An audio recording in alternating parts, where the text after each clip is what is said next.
remember things. It's more than just void, darkness, unconsciousness.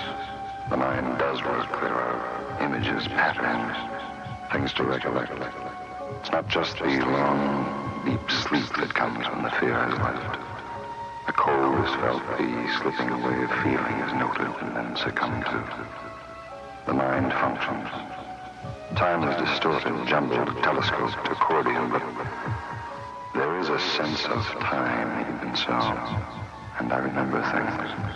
I remember the way it began. I remember the way it was in the beginning.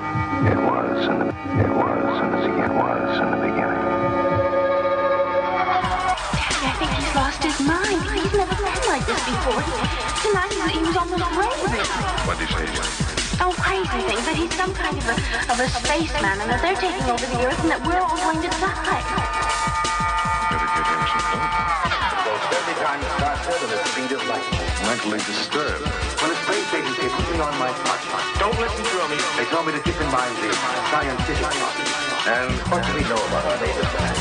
Better get him some help. Don't listen to him. He's one of us. He's with the advanced unit. What kind of advanced unit, son? Don't fight them, son. It'll only make it more difficult for all of us. You're mentally disturbed. Hey, what's up, everybody? It is Experimentally Ill. The return. We're back. It is November 19th, 2021.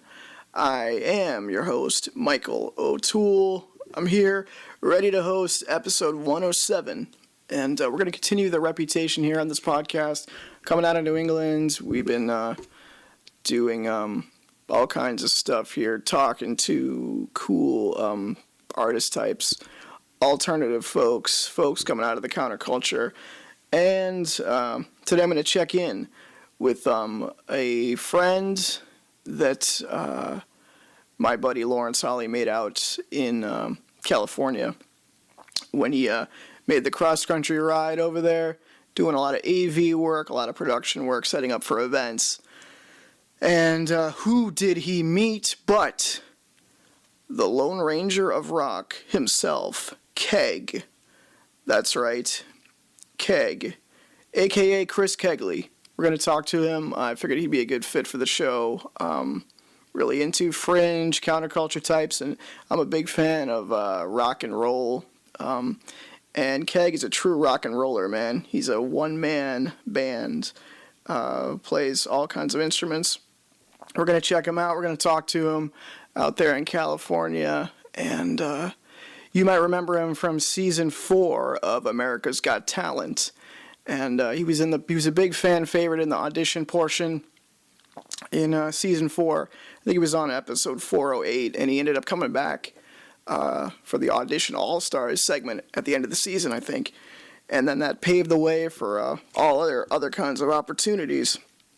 Like he got his music on punk rock icon Henry Rollins' radio show, his KCRW show. And I'm a huge fan of Henry Rollins, big fan of punk. And so I think KEG and I are going to become fast friends here. And that paved the way for KEG AKA Keg also to play all kinds of shows. He's played all over the world. He's played the South by Southwest Festival, shared the stage with huge acts and punk icons, and we're going to get into it with him. And then we're going to check out some music from KEG at the end. The new song that he's got out, Love is Blind.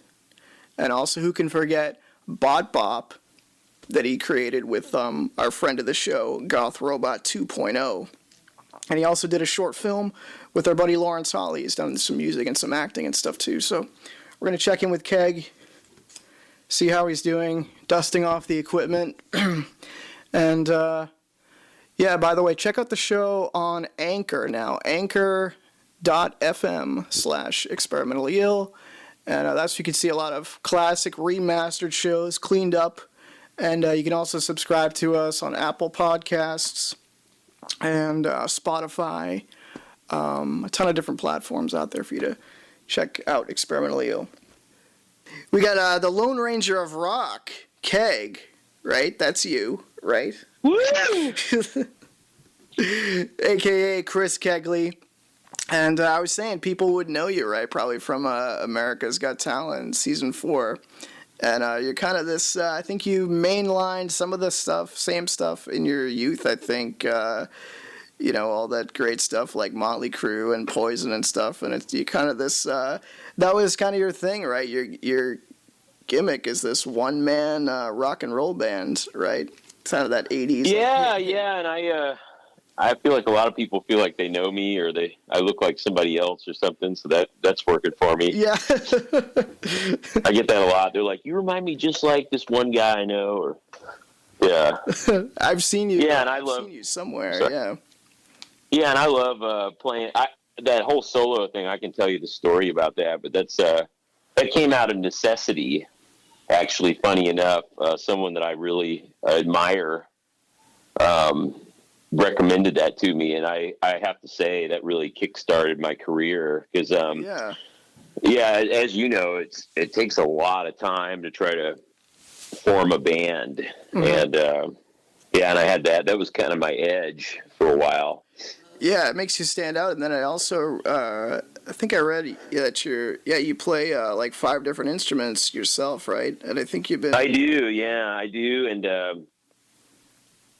I grew up. I grew up in a small town, and I played in some bands, played in some punk bands, but there just was not a lot of people there, and I wanted to take it up a notch, and it was just really hard logistics wise to try to do a show or a recording or anything. And, I decided I was going to start doing all the parts. Mm-hmm. And I knew how to play the guitar. And then my dad recommended that my dad has always been a big supporter of me. My parents were really supportive. And that's awesome. And my dad was like, you need to get vocal lessons, because I'd like blow my voice out. I'd be like 15, 16. And I met Paulina. She was on my holiday special, and she taught me how to sing and how to come from and I crafted my voice. And then I needed to play drums, and I was gonna make my whole album myself, and I was a really big fan. Still, am a real big fan of Andrew WK. He's been a huge inspiration to me, and I would go to his shows. And if you've been to one of his shows, he will stay there until the very end and talk to everybody. Yeah. He will sign autographs. He will take photos until everybody. He'll wait, and he's just the nicest guy. And I heard that he did something like that, and I said, "Well, I want to get this. I want to get this going, but I don't have a band." And he's like, "Just go play solo." Yeah. And Andrew's a hell of a piano player, and he said he did that with his. He's a hell of a drummer too, but I guess he did a lot of the drums on the keyboard. And I was like, "Gosh, I don't know how I'm gonna." I tried. I'm not a piano player. I can do a little bit, but like I was thinking, gosh, I need to learn how to get some drums going. And through word of mouth, this guy, Bill Martin, he was a jazz legend, very solid jazz drummer, nicest guy. He was in his 80s at the time. Wow. And we met him, and he said that he had already made a fortune in the music biz, and this was his way of giving back. He just does drum lessons, and mostly for kids. And I said, "Well, would you take me on?" He said, "Yep." And he gave me drum lessons for $8 a lesson, Michael. Wow, that's awesome. Yeah, and he was just the sweetest guy. He'd come out in his sweater and his slacks. He'd been with his wife for forever, and they had this sweet little house in Langley, Washington, on Whidbey Island, and he could play anything. He was so humble. I'd play something. I had something with like some fast double bass, and I was like, "What do you think of this? Or you think I can get to that?" And he's like, "That's a cute song," and then he just ripped it, Michael, with that big smile on his face, and he's doing double. He could do anything, man, and and he was so supportive. And then I got to where I could kind of play the drums, and I tracked everything myself. It felt really good too, because it was like the ball was in my court. I wasn't waiting, or I wasn't trying to say, or I wasn't saying like, I need to have this before I can have this. And that really taught me a lot about going after your goals. A lot of it is you can have whatever you want, and you can probably make a move now, even if it appears like the ball isn't in your court. Right. And I still keep a lot of those lessons today. You know, if I got bogged down on a song, I'd be like, well, I can't, you know, I got to work on the song, or my fingers are tired, or my voice is, I used my voice a lot, but now I go over and I'll do another part of another song. And, but yeah, Andrew WK really pushed me. He's like, just play solo. Cause he said when he started out, he played solo in Manhattan, just him and a CD player and a keyboard, and he'd play like Starbucks. Nice. And Yeah. imagine that. That must have been cool. Yeah. Yeah, and he's really sort of now he's been known to he's like the party guy, right? Wasn't that his breakout? The Let's Get a Party Going was the big. Oh yeah, another band Yeah. that you might another fun tale about this, if we can ram it home here, is there's this band, and the lead singer, his name's Dave King. You've probably heard of him, but he came over here from Ireland in the 80s, and he played for that band Fastway. I don't know if you listen to them, but Fast Eddie Clark from Motorhead. Motorhead, that's fucking awesome. He quit, and then he did Fastway, which is like pop metal, or, you know, it was very catchy, very radio friendly. And he had this guy, Dave King. Look up Fastway. They're amazing. But that didn't work out for whatever reason. And Dave's here in L.A., and he's like, I got to get a job. I got to figure. So he just started working at this Irish pub in West L.A. It's called Molly Malone's. It's still there. And I guess, you know, they said, Dave, you want to play on Monday night? Just go up there with your guitar and sing some of your favorite songs. And he started singing songs from his homeland, from Ireland. Mm-hmm. And there was a guy in the bar named Dennis, and he said, I want to play with you. I play the guitar. So the next time, Dennis is up there with him. And then there's a drummer in the audience, and he said, I want to play with you guys. And George. And anyway, this band formed, and they ended up with 7 people playing these Irish songs with a punk feel. And they would sell out on a Sunday or a Monday night, and they were jam packing this place, Molly Malone's, and they said that they were playing it so much they were flogging Molly's, and that's how Flogging Molly was born. Nice. So, and then you got to share a stage with them when you I heard that you got to play the Vans Warped Tour when you were 18, right? I did. Yeah, I was. Yeah, and that led to it too. I got the EP done, and I just hit it hard. Anytime I had a free moment, I was either emailing a booker, or I was sending out a press kit, or I was going to shows, and I'd wait either when people were waiting to get into a show or when people were coming out of a show, and I was just giving people my CDs, flyering, Flogging Molly too. They were very supportive, and they were very nice, and they were always very giving with their time, and and then I wound up I went to the Warped Tour a lot. I loved that whole scene, and Kevin Lyman, after he's been doing it for 20 years.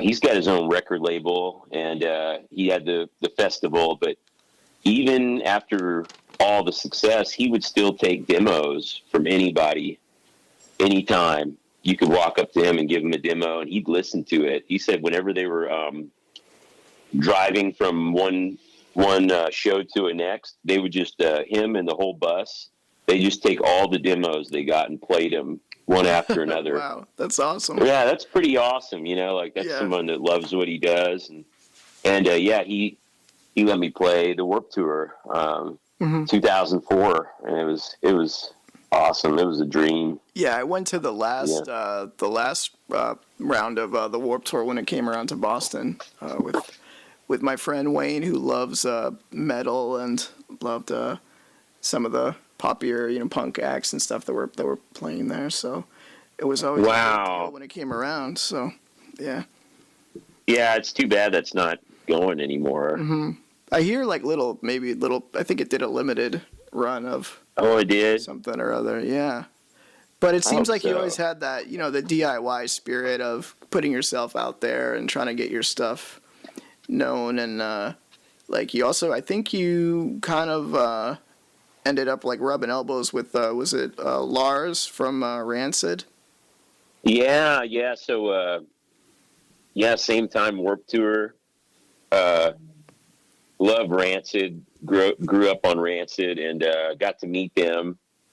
And Lars was so nice and so generous with his time, and he'd just answer any question, and he was just real supportive. And yeah, they're wonderful guys. They kind of spearheaded the DIY thing, and yeah, Lars was so cool. And so my dad loves punk rock, so he'd come to a lot of shows. He was real supportive, and awesome. Yeah, he and Lars hit it off, and that was really cool. And yeah, Lars was like, he gave me his number. He's like, call me anytime you got a question about something. And I think that's really cool. I really admire bands that remember where they came from, and that they were once out there hustling or printing their own flyers up. And I try to do that too. I haven't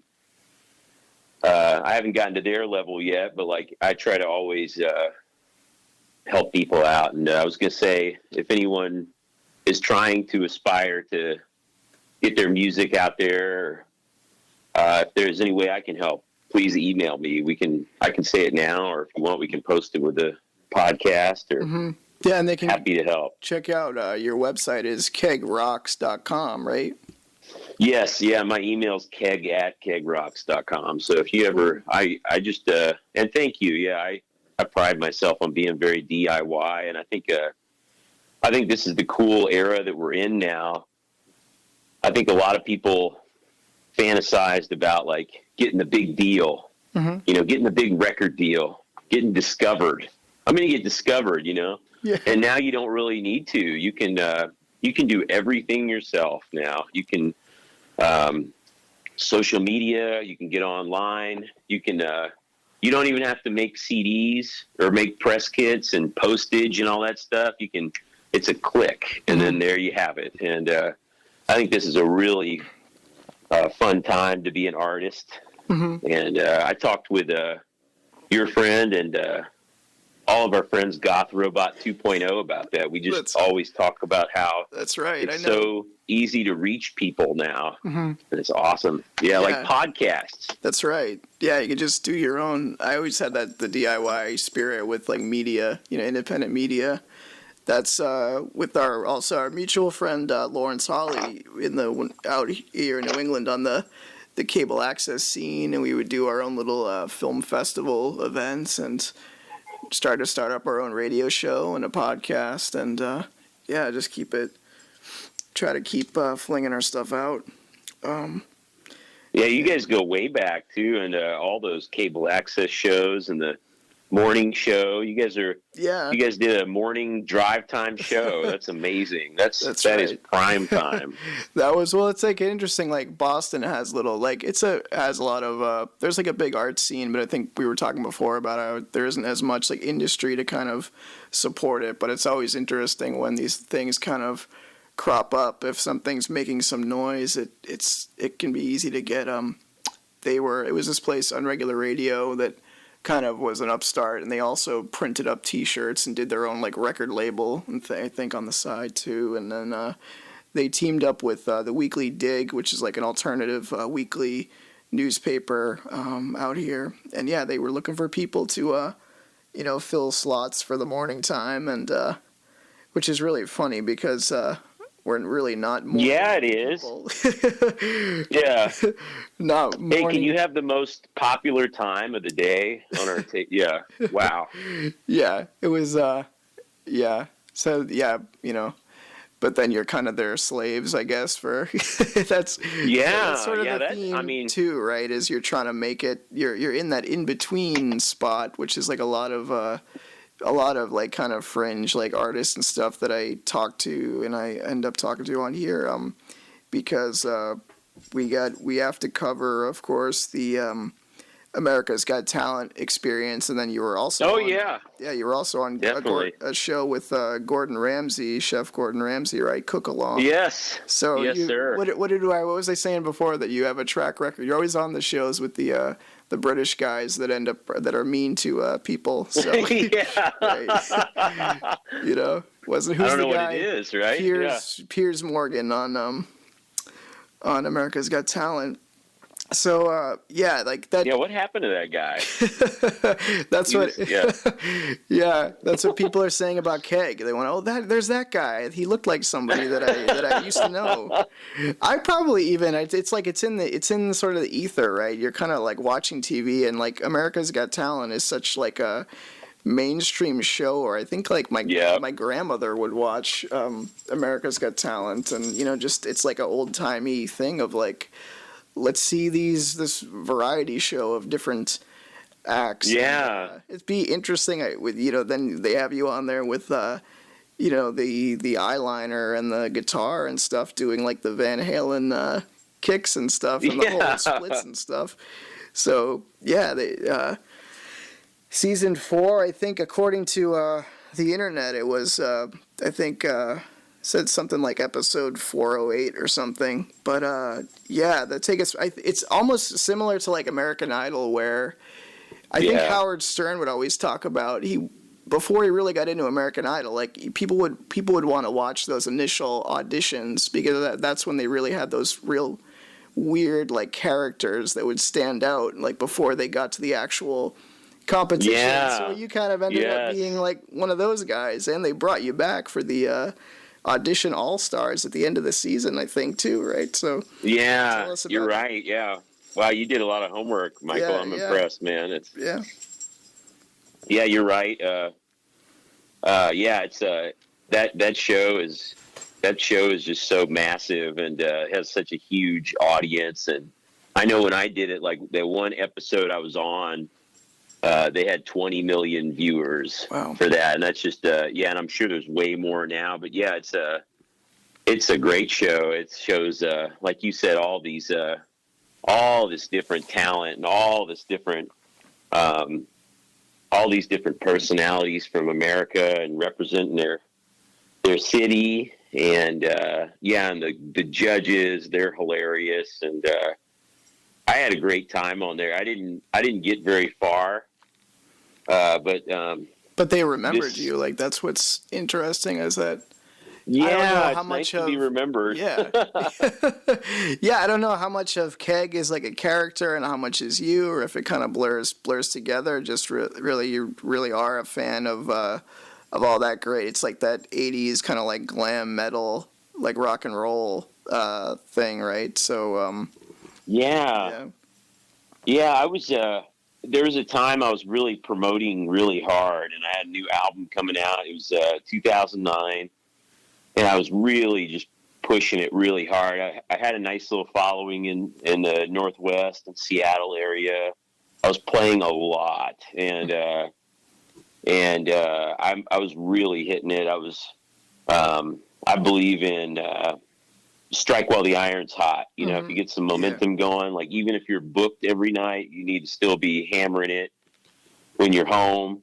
Like I've heard that about some of the most famous and most talented artists that we can think of. You and I both love Henry Rollins. That dude is that guy works 16 hours a day promoting himself and working on his things. And Travis Barker, he's I read that he's up at 6 a.m. every single day working on his music. And But yeah, so I was pushing it really hard, and then I get this email, and I thought it was kind of like I thought it was a joke or something at first, but it said like Nigel@NBCUniversal.com. And I'm like, what is this? And they're like, would you be interested in auditioning for America's Got Talent? We're going to be in Seattle. And I was like, yes. Oh, that's awesome. And, So that's an interesting piece of the trivia. I didn't know that they so they actually approached you to audition for it. It wasn't like an open call where you submitted for it. They had an open call. From what I remember, that's how it went down. Now I was pushing my stuff heavily, so it could have been a chance I sent them something first, but yeah, I was so pumped, and it's funny, like what you see on the show is not obviously it's not what really goes down. So first, what they do is they get all your info, and then there is an open call. People can show up and audition, and I think they see everybody, which is cool. But this one, they're like, hey, I sent them a bunch of stuff ahead of time. I think I sent them a video. They said you can send a video if you don't want to, because they wanted you. They said come in and you're going to get 90 seconds. And that's with setting everything up, or you can show us a video. Yeah. Yeah. So I brought a video. I just thought, let's, and they said, hey, great. We want to meet you. Well, why don't you come in at 3? We'll just, they booked like a reservation with me, which was very nice. So I didn't have to sit outside and wait to audition. So yeah, I rolled in, and like I'm all rested, and there's a bunch of people that have been waiting all day. And I just roll in, and they're like, I go up to security, and they're like, bring your friends, bring your family, bring everybody. So I've got my little entourage, and go up to security, and I'm like, I'm Keg, and then they're like, Keg is here, repeat, and like they like part security, yeah, on the walkie-talkie. Yeah. So that's awesome. That man. was cool. Yeah, and then you actually go through 3 rounds of auditions before you even get on the show. Right, I was gonna say they have to weed out, like, okay, even the people who are like really bad or really weird, they know, okay, maybe they're not going to advance, but they're going to be entertaining for the show, for the audition portion, right? Like, it's kind of. Yeah, and you go through producer auditions, so they know the in and the out. They know what the audience so wants. So it's before you even, because I forgot that it's the guy Piers Morgan, but then it's also the Hoff, right? It's David Hasselhoff. Hoff, yeah. Was one of the judges. David Hasselhoff, yep. That's awesome. That was awesome. Yeah, Sharon Osbourne. Oh, yeah, and Sharon Osbourne, yeah, Ozzy Osbourne's wife. That's fucking cool, yeah. Yeah, so I go through. We were in the convention center, and they're like, I go in there and I show them that, and they said, we get people that try to do this one-man thing, and they said it takes too long to get going. Yeah, and they said, but you get this thing going fast. We like it. Head upstairs. And I'm like, okay, so you go upstairs, and then there's like a little smaller crowd of talent, and then you go in there and you show it to them. And I was real comfortable though. I think they're judging you the moment you walk in there. But I was happy to be there. And they said, "Yeah, we like it. This is good." And they're like, "Go upstairs." So I go upstairs again, and there's a smaller little crowd of talent. And you wait, and you're getting kind of excited, because we wowed these other 2 sets of producers. Right. And then the third one, they're like, "Great. Let's do it." And I'm like, awesome. And they're like, go to this other room. And then the other room, it's really fascinating. They say, we'll have you on the show unless we have too many other performers where we can't get to you. So they kind of hold you like, they say, you're on the show unless we get a bunch of other cool things and we don't want to have you. So unless there's like a bigger version of Keg, you know. There's one guy it's Keg with even less of a band somehow. It's a one-legged version of the Keg act, you know, because then they can play the montage of how they overcame adversity, you know, and right, and like that's a big thing on that show. There's a lot of you're right, Michael.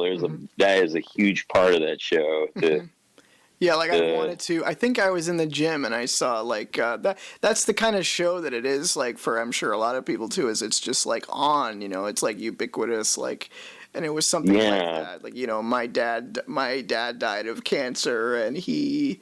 You know, you know, my sister is sick, and music is my only thing, and you know, I mean, that's true that is a thing, but yeah, it's definitely they want how can we pull at the heartstrings here, and because if that person gets far in the competition, right, we want to root for them, and you know. Yeah, it's not just a musician or you're right. Everyone has a unique story and unique battle they're fighting and unique struggles and definitely it is I know what you're saying, definitely. A lot of times when people ask me what the podcast is about, I've been describing it as, you know, it's artists overcoming obstacles, because whether it's like personal obstacles or like you're talking about how to do the DIY thing, how to do it yourself, and that's what we end up, that's what a lot of the back catalog has been, you know. It's I love that, and that's I love that you're spotlighting that too, Michael, because everyone likes to see like we start playing the guitar and now we sell out stadiums. Like no one likes to hear about the struggle. Yeah, and well, your story is interesting too, because it's like we're talking about. You kind of had your 15 minutes on shows like that, you know, like I'm sure that's a lot of people's thing is, well, I'll just get on something like America's Got Talent and, you know, they'll see me, and, you know, but and you have that sort of window where it's like you either can ride that wave or not, like you said. Didn't they kind of like shove you out there and say, okay, it's, what is it, like 20 million people or something are watching or something like that, so... Yeah, it's you're right. It's I'm really grateful for getting those spots, and I've coached other people to get on that show. I've gotten a lot of phone calls, and they're like, "How do we get on that show?" And I tell them my whole story, and like I'm telling you guys, and a lot of them don't get on the show. I think one of my friends got on the show, and she's done really well. And she's a comedian, and she's got some other TV spots. But it was a special thing for sure. Yeah, like so you were sort of telling you went through sort of the kind of the actual like producers, probably the behind the scenes, you know, judges or whatever, and then like what's the process then before you get in front of the Hoff and everybody, you know? Well, so then they say legal. And legal's interesting, but they say we can audition you anywhere. We own all your shit, and right. There'll be a America's Got Talent branded action figure of Keg next year. Yes, but you don't own it. Right. That's huge if you win. Yeah. I guess like if you win, they do own you, and you're committed to a show, and the contract's part of winning. And that was the American $1 Idol. That was the American Idol thing. I remember. I think like Howard Stern and maybe Opie and Anthony. I remember somebody was like talking about stuff like that where, you have to, if you're in the top group or whatever by the end of the season, like you have to do a concert, you know, as the American Idol All-Stars or whatever. And I had another friend, a couple, they were on the Audition All-Stars too with me that season, and they were acrobats, aerialists, and they had to drop out of the contest because they said you don't get paid when you're on the show. You're not when you're competing. So they said like finally they're like, we have to go to work. They had to bail on the show. That's another thing too, right? It's like the struggle as an artist, like the whole keeping your integrity and, kind of chasing fame to get the audience, right? But it's not really just about the fame, but you're trying to get an audience. And then it's like, how much do you, I don't want to say like sell out, but like how much are you willing to give up, where it's like you're still not getting paid even though you're in front of millions of people, and technically they need you to be on the show, but then they would say, well, we can find another keg, next we can make our own keg or whatever, because impossible. They have so many they have so much power, I guess. But we're here to prove, of course there's only one true keg. But as like the TV, that idea, right, of the TV industry, and kind of they can just like you were saying, the fact that like you're in the competition and it's a show, and you're getting exposure, but you're not even being paid at that level. It's pretty tough, right? No, and they can't, and they're paying you with exposure. They've discovered you, so that's what they're giving you back, for playing. I heard, does Super Bowl pay? I think if you play the halftime show, you don't get paid. I might be mistaken, but if you're playing the Super Bowl halftime show, right? Right. That's a little bit different. by that, you're probably doing all right for yourself. Yeah. On it. But yeah. Yeah. You said something interesting before, and I wanted to say this is something I've learned, but there's been an explosion of one-man shows and solo artists, and especially like after I got a little bit of momentum, there's a lot of that, and that's awesome. But I think one thing to remember is and people would ask me that, and they'd say like, what do you think about, there's a lot of one-man shows popping up now? And I said, well, there's only one me. There's only one Keg. Yeah, exactly. So I never felt threatened by that. Yeah, that's what's interesting about you, though, too, is because it's not just that gimmick. I mean, I think that does make for entertaining TV on a show like that when you're trying to stand out. But, you still have a bunch of songs you've done. I mentioned at the top, you have the newest song you have out, Love Is Blind, and of course you did Bot Bop with our friend Goth Robot 2.0, which is fucking awesome. And thanks. That was a blast. And your version was awesome too. Oh, that I did like a mixed media piece of Goth Robot with he was holding a skull, and that of course was emblazoned with Keg's name, who was saying the immortal words "Do it," which I think is awesome. Really, I thought it's like totally gets me excited when I hear Keg say "Do it" in that song. I think it's anthemic. I think, I was just saying how cool that music video was, and yeah.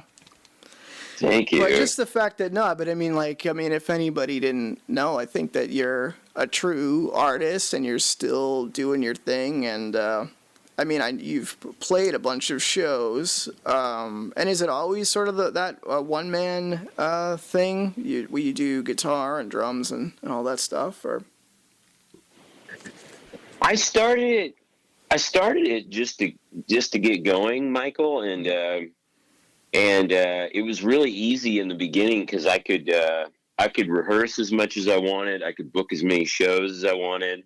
The money split much more better, and I just I did it, and then it was I got a lot of positive feedback from it. It was something different. It was something that didn't take a whole lot of time to set up. It was I was getting a lot of good write-ups, and it turned into part of the edge. So right, it was sort of yeah, and then it's really cool because you're right around in. Of course, when you mentioned, I think you said Fast Eddie Clark, right? Yes. His band, and of course, when I first came to L.A., I had to go to West Hollywood and the Sunset Strip and check out the Rainbow Bar and Grill and go. By the time I got there, it's the Lemmy statue, of course, the lead singer of Motorhead, legendary. He's got a whole statue there, and it's the Lemmy's Lounge. The man from Motorhead. Yes. so cool. And that whole area, I watched a documentary on the Rainbow Bar, and the Sunset Strip, and I think the 80s, of course, and then some into the 90s. I mean, it was, that whole area was like huge for that. That's where like hair metal came from, I think, right? So, oh yeah, such a cool area. Yeah. So many stories at that place. And like you said, the Lemmy Lounge. He used to go there every day. Yeah, he lived right by there and like hung out there, and yeah. I mean, I never got to meet him. Yeah, no, we never did either. I mean, when we rode cross country from Boston, I rode with Lawrence, and that was like 2014, so he was still around, and I just didn't think like, oh, we should have. I didn't think of the Rainbow Bar till the second time I was there, but yeah. So cool. That's a fun spot. That's you meet so many cool people in there, and just so many wild times in there. And they have that little spot above the upstairs where they have bands play. And I was trying to meet Lemmy a few times, and every time I'd play. I played at the Cat Club a lot when I was around, and I'd try to go into the Rainbow. And I remember like one day I missed him by like one day. Like I was in town, I hung out there, and I'm like, fuck, he's not here tonight, and left. And my friend's band stayed later, and they're like, yeah, Lemmy was here the next day, and we hung out. And I'm like, that would have been cool. Yeah. I was saying hair metal never left, like the Rainbow. Yeah, isn't that fun? That's like the thing when I like that the whole Keg act was kind of like it's like hair metal never left, definitely in those videos of from in like around like 2010 Keg seemed to be all about that, but I feel like your sound has sort of changed a little, or maybe your style has changed a little bit. I don't know if that's intentional or not, or yeah, thank you. I always liked hair metal. I grew up on it. Like when I was really young, my dad and I would watch MTV when it was starting out, and I loved all those hair metal bands and the big shows and the wild music videos. And yeah, my parents always had music on, always had MTV or CMT on. I just loved it, and I liked putting on a show too. And I like the hair metal, the vibe. It's like, we're gonna party tonight. We're gonna have a good time. Everybody's gonna have a lot of fun, and I like the style. And I know what you're saying, though. Yeah, it is a niche now, and yeah, my music has evolved, but I love everything rock and roll and the style of rock and roll and the vibes. I love how everyone can come together no matter who you are, no matter where you're from, and it's a big community, and all the bands are so supportive of each other too. And like you say, you go to the Rainbow, and everybody in there knows everybody and is supportive of each other, and it's a great community. That's what I always thought was cool about like rock and roll. And then like, I mean, there's definitely that's what was so great about Motorhead, is it was like the overlap between the metal fans and the punk fans. Yeah, it was like a bridge there, and it was always just it always felt like to me it was sort of like the weirdos, and it's cliche, but like the misfits, and it's they made it into a strength instead of a weakness, being different. Yeah, so that's what always was cool to me. The whole, I like how Lemmy said he got into it to meet women, right? Yeah, I mean, true rock and roll, like shit, yeah, I mean, right, for women, yeah, he's honest, right? Renowned for his honesty. Yeah. I had dreams of big rock and roll, and like I wanted to, play to the biggest audiences, and I had just gotten Keg going, and I think it was still me with the CD player before I got into the loop station and everything, and and I think this was like my second or third show, so I hadn't really I didn't know what I was getting into, Michael. Yeah.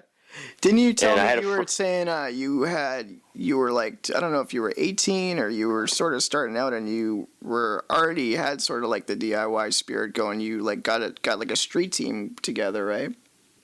Yeah, exactly. Yeah. So I had some friends. They were a little bit younger than me, but yeah, talk about support, right? Even if you're not playing, there's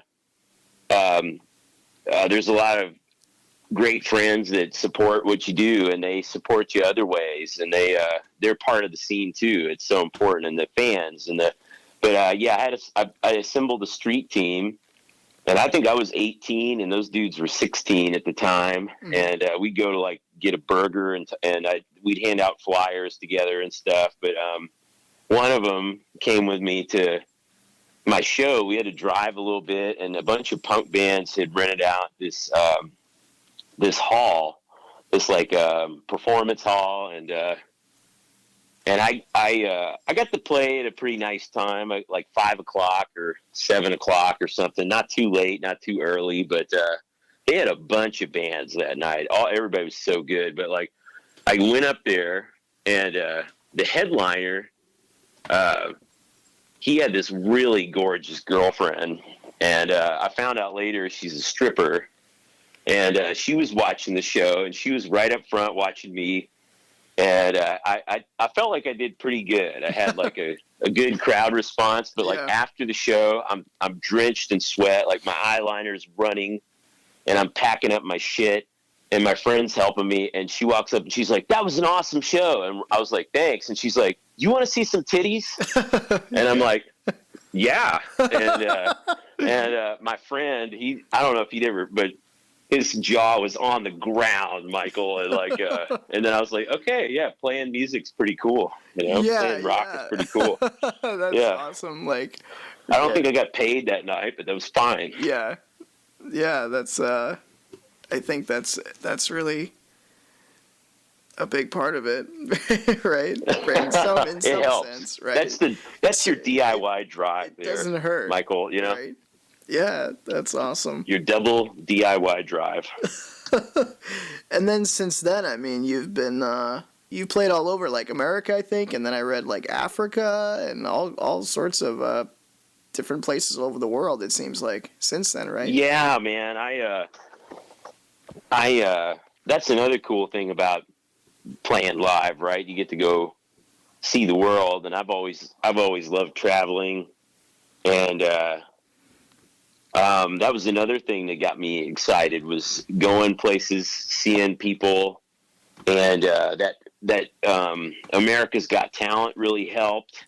Yeah, Tour really helped. But, yeah, maybe we should get back to we'll do like chronological, like if we're talking about America, it's okay. Let's for America's Got Talent. So because I think what we're kind of getting to is like you got all these different shows, and I think you got like a ton of different press, like USA Today, TV Guide, Punk Globe Magazine, and and so maybe that dip into America's Got Talent helped a little bit, huh? And then certainly, yeah. So that was huge, and I don't know if you want me to go back to what happened before the show or what happened after the show. I think people are interested, like what the experience is really like, sort of. Going through that process, and then what it was like, playing, and then what the aftermath was for you, because it is interesting, right? Like you didn't even really advance into the competition, but we're still talking about it, and it still had reverberations. So that's kind of interesting, right? Yeah, it is. It is cool. So we went to the legal, and sign your life away, right?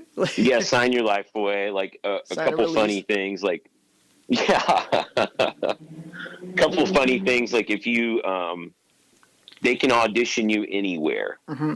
So if for some reason if they don't have enough talent in one city, they'll fly you there, and you have to audition there. Mm-hmm. That was interesting. And then they said if you talk if you spoil anything on this show, if you leak any results, we fine you 50 grand. Oh shit! Wow. Yeah, no pressure. Wait, And, the statute of limitations has probably cleared by now, right? Wasn't that in? Well, it already aired, right? Right. So it's all good. Yeah. Wasn't what was that? The, Wasn't it like 2004 or something or 2009. Okay. Yeah. Yeah, and then for the finale, if you leaked anything, it was a $500,000 fine. Mm-hmm. Yeah. Because how far in advance do they tape? Do you remember? They once they get you and they know they want you on the show, they tape really fast. Mm-hmm. But they go back and they edit it, and then so I think you don't see your show for a couple months. Mm-hmm. But they once they find you and they think you want to, they do that real fast. They want to get you on there. And then another cool thing about America's Got Talent is they go and they check out all your equipment, and then they get backups for you. Oh, that's pretty good. So you get so they write all that stuff down. They have that ready. You probably don't get to keep that stuff. No, that would have been cool. Because the show must go on, right? So they'd be like, Keg, here's a backup pair of headphones for when it keeps cutting you off. Cutting out, during the big fucking podcast. Yeah. You're like, you've done a lot of cool shit, but you can't stay on the phone with me here. That's okay. Keg. I'm using a new mixer right now that'll probably set ablaze. Does it put me in the chipmunk voice? No. It does have an effects channel though, but yeah. Nice, like the drunk effect. That's natural. That's natural. Yes. Yeah. Yeah. So you go through the legal stuff, and then how soon how soon do they wheel you out? Yeah, it was really soon. I think it was like, and then the next thing they're like, what song are you gonna play? And I wanted to play a song my friend wrote. Mm-hmm. Called Red Lips, Red Eyes, Red Stockings. Mm-hmm. And they're like, no. And I'm like, well, fuck. And I'm like, well, what song can I play? And they have a list of songs you have to pick from. And as you know, it is not the most rock and roll show. So, a lot of bands won't even give permission to a show like AGT. They don't want to hear their shit on AGT, or maybe that's changed now. But because that means that your grandma thinks it's cool enough to watch. Yeah, it was tough, man. Yeah. We finally settled on Rock and Roll All Night by Kiss. Right. Yeah, of course. And I'm like, all right. And I think we had to film the next day. Mm-hmm. It was pretty. Yeah, man. So I had to go home and try to learn a new song. And not the song that I got on the show with, and then they call and they're like, baby photos. We need baby photos. So I'm like, oh fuck. So I call my mom and she's like, I got it, and she found them and stuff. But and then the next day, they had 2 shifts. I think they had an 8 a.m. and a 2 p.m. and they brought me in at 2. And it was in the middle of the summer, Michael, and we're in a room, talent waiting room, no AC. Just we're hurry up and wait, right? That's what all the big I didn't go on stage till 8 p.m. So I've been waiting in there, and then we're watching people on the screen, and they're just getting slaughtered. They're just slaughtering everybody, oh man, they're just ripping them in your ass. I mean, isn't that part of it too? They must tell them be fucking assholes. That's part of the show. Oh yeah, right? I mean, and they give them a bio on you. Yeah. So they get to prepare zingers for you when you go out there. Right. Yeah. Yeah. I didn't know they did that, but and then my girl at the time, she was getting kind of nervous and stuff, and then all of a sudden they're like, let's go, and I had to we had to carry all my stuff in instantly. They're like, you got to get it all right now. So we're carrying it all to the stage and get it all set up, and then they have the TV professionals, the TV stagehands and TV IATSE, and so they're got me hooked up. They're setting up everything and getting the cables all nice, and I'm like, I got to bring you guys to every show. Right. And they're like, you can't afford us. And I was like, okay. And then, and then, so that's a very Wayne's World. That's a very Wayne Campbell thing. Like, because of course they were headbangers too, and I think like you would make a joke and totally get his balls kicked in, destroyed. Okay, yeah. I was not aware of that. Which, incidentally, thinking about music and acting too, which you've done some of.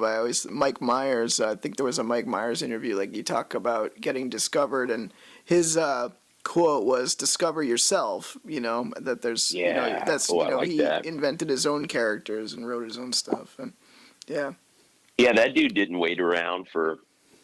He went and wrote the script, acted in all the parts. Sang the songs. Yeah. That's amazing. So he's great. So they're setting you up, and it really is hurry. I can imagine that where it's like, you're waiting for hours, and then you're the asshole because you're not going fast enough, getting yourself together. Yeah. It's time to go, right?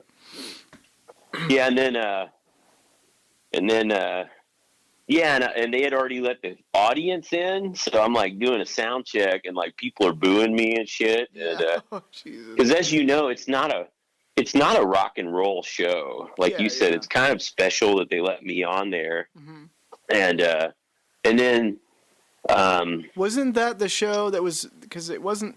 Was it that or American? I think it was that show that had like Susan Boyle on. Or wasn't? Remember her? Yes. And I'd say most of the crowd is like tweens. Yeah. Yeah. There's not a lot of our people in there, There aren't any punk rockers in the AGT crowd that I know of, but so then Henry Rollins would still commend you because it's like, as he would say, like you scam in. Like, I'm not an actor, but and you think by now the amount of movies I've been in, they would find out by now. But you kind of, it's like scam into the mainstream a little bit and get what you can. Yeah. Absolutely. Yeah. Rollins is a great example of that. He was in some big movies, and he got, like you said, that got the word out about his past and what he's done. And I'm sure that got a lot more punk fans and Black Flag fans and Rollins fans. And yeah, you're right. And I'm glad I got to do that. I talked to a lot of bands after that, and they're like, we would never put ourselves in that position. We don't want to be judged. We don't want to be skewered on TV. And that takes some guts too, to put yourself out there in front of everybody. Yeah, and definitely, because that was going to be like one of my questions is how different you've probably had played a decent amount of shows by then, but maybe like doing something like that on TV is like a whole different thing, right? Yeah. And it sure is. And the other thing, if we can back up, one of the things in the legal in the agreement is we can portray you any way we want. Oh yeah. We can edit it any way we want. We can make you look like an asshole, and you can't do anything about it. You can't sue us. Yeah. So it's like, what's the fine line for, it's free exposure, but it's like exploitation where some people are on there exploiting themselves, but then the TV execs get to exploit you however they want to, right? So it's like... Yeah, but I'm a team player, I'm like, all right, I'll give you a show. Let's do this. So, well, that's what I was thinking is like maybe you're leaning into some of your acting chops too. I don't know. So a show is a show. Yeah. Right? I mean, yeah. Yeah, so then you do the little interview with Nick Cannon before you go on, and you get what I wasn't even really a sound check, man. And knowing what I knew now, I would have been more hardcore about that. And at the time, I was trying to be a real team player. I was just like, I can roll with it, but really, it wasn't loud enough on stage, and I should have made a real fuss about it. But I was trying to just be cool, roll with it. But I did the the thing with Nick Cannon. He's like, so what's your dream as an artist? And I'm like, my dream, and to give tribute to Henry Rollins, I said, what I want to do is just get in the van and do it. Just go until I make it. And those are my favorite bands, the ones that just grind it out, just get the work done. You get in the van and you tour. That's what Nashville Pussy did. I said, how'd you guys get to where you're at? And they said, we got in the van and we toured until we had a following. They just did not stop playing shows. And I said that. I said, I want to get in the van and work on it until I make it. And he's like, all right, get out there. Good luck. And right after I go out there, he turns to the camera. And he's like, don't get in the van with Keg. Oh, no. Yeah. So I go out there and, I'm playing a show where, it's not a real rock show. I didn't have a real sound check. I'm playing a song I just fucking learned. And I did my best. And, I got one buzz by Pierce. And they're like, that was good. And then, and they're like, and Pierce had it ready. He's like, they call you the Lone Ranger of rock because no one wants to play with you. Yeah. And I'm like, all right. And then, David, so Sharon, I thought Sharon would dig it. I thought, Ozzy's wife, she didn't understand it. Mm-hmm. And she's like, I don't get it, and I don't understand what you're doing up there. And I'm like, all right. And then Hoff, he says, I don't know. I'm going to let the audience decide. And the audience is not, that audience was not. It was a lot of young kids and stuff. And they're like, no. And he's like, sorry, man. Sorry, we're not going to go with you today. And I said, okay. And I said, all right, thanks. And I said, I'll be back.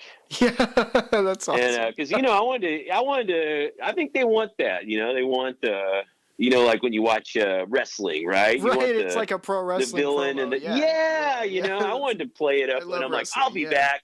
And Hoff's like, there you go. I like that attitude. And I'm like, all right. So then I got off stage, and then my parents were pissed. They're like, fuck this show, fuck these guys. We're getting the fuck out of here. Fuck that shit. They don't know what the fuck they just did. I'm like, it's cool. Don't worry about it, And and then I think so when it aired too, a lot of people were pumping it up, and I think people that knew me and people that liked my show were kind of let down by it. And I went and made a little response about it. I just said, I'm happy for the exposure, even though it wasn't the best exposure. Mm-hmm. But when it aired, I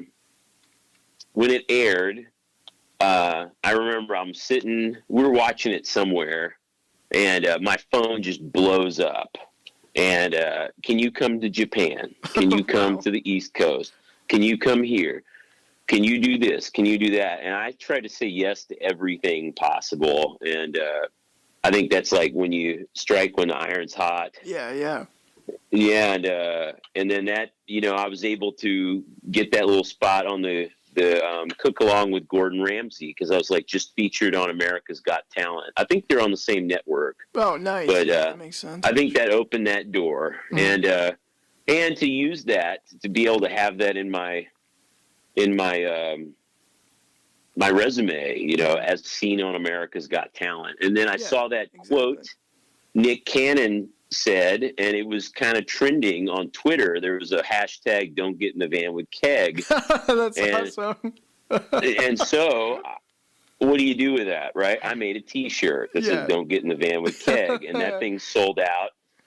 And so I'm rolling, I got a lot of other TV.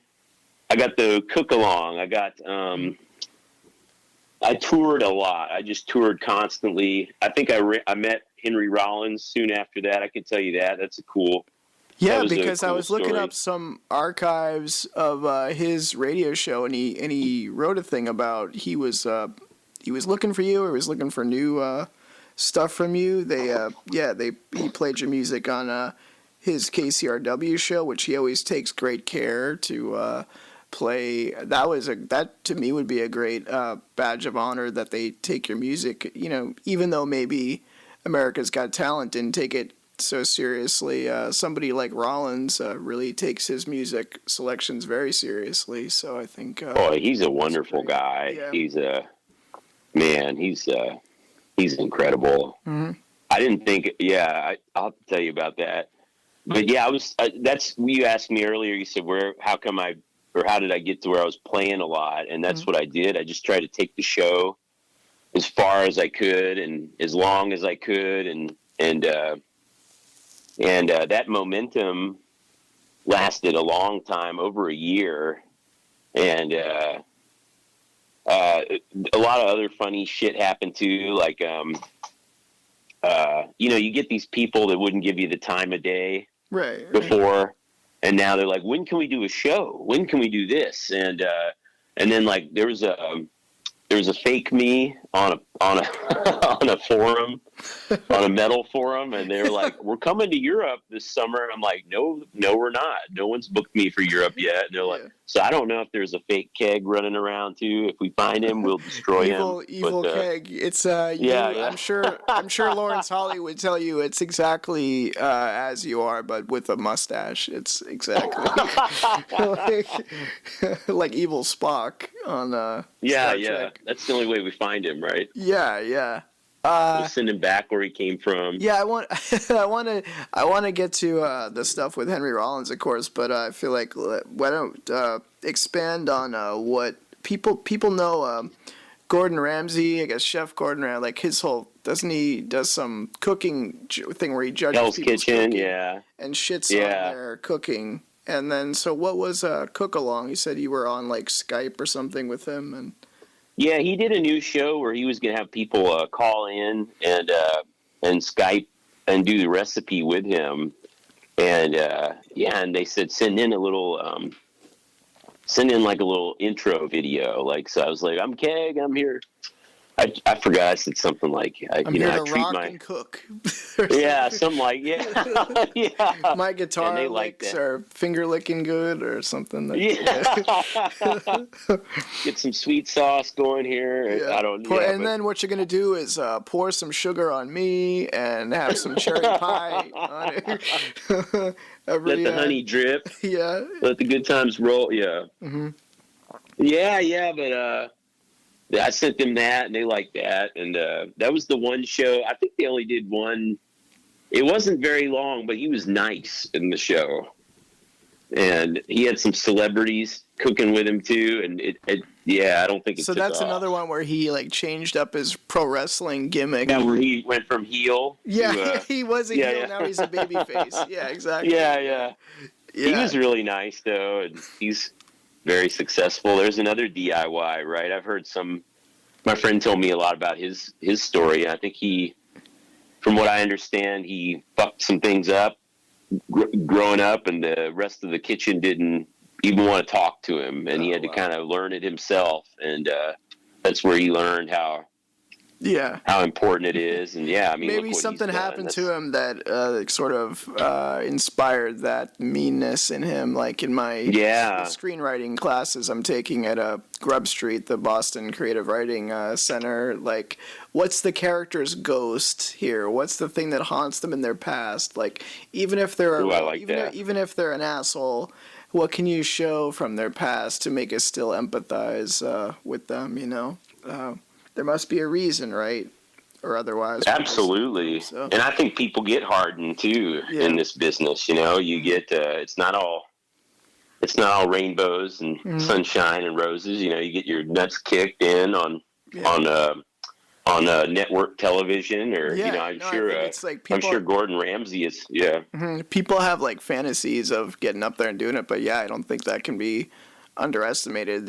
Just even getting as far as you did and going for it as much as you did, I think that's really cool. My friend told me this story about Danny DeVito. He said that he moved to LA and he just like grinded it out. He was doing all these auditions, Mm-hmm. and where he just became like this hardened actor. And he wasn't. I don't know if he was getting parts or not. Mm-hmm. I think I heard he was like a hairdresser before that, and then maybe he did some theater or something. But yeah, I don't. That's. I heard that too. Yeah, but then someone gave him the script to Taxi. Oh yeah, This and is then they wanted him to be like meaner or something, right? And didn't he like jump on the table or something like?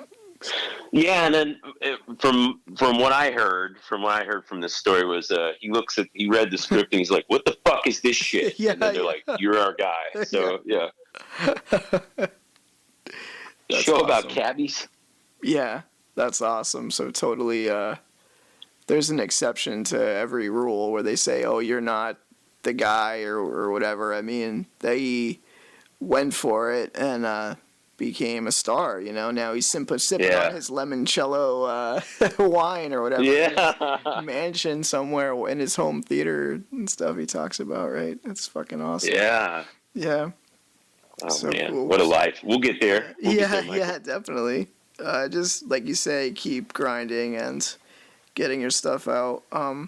Yeah, so you were doing cooking with Gordon Ramsay just over the Skype, or and then Yeah, and then you know Tim Ferriss, the 4-Hour Work Week, 5 Bullet Friday. No, what is he, like a motivational guy?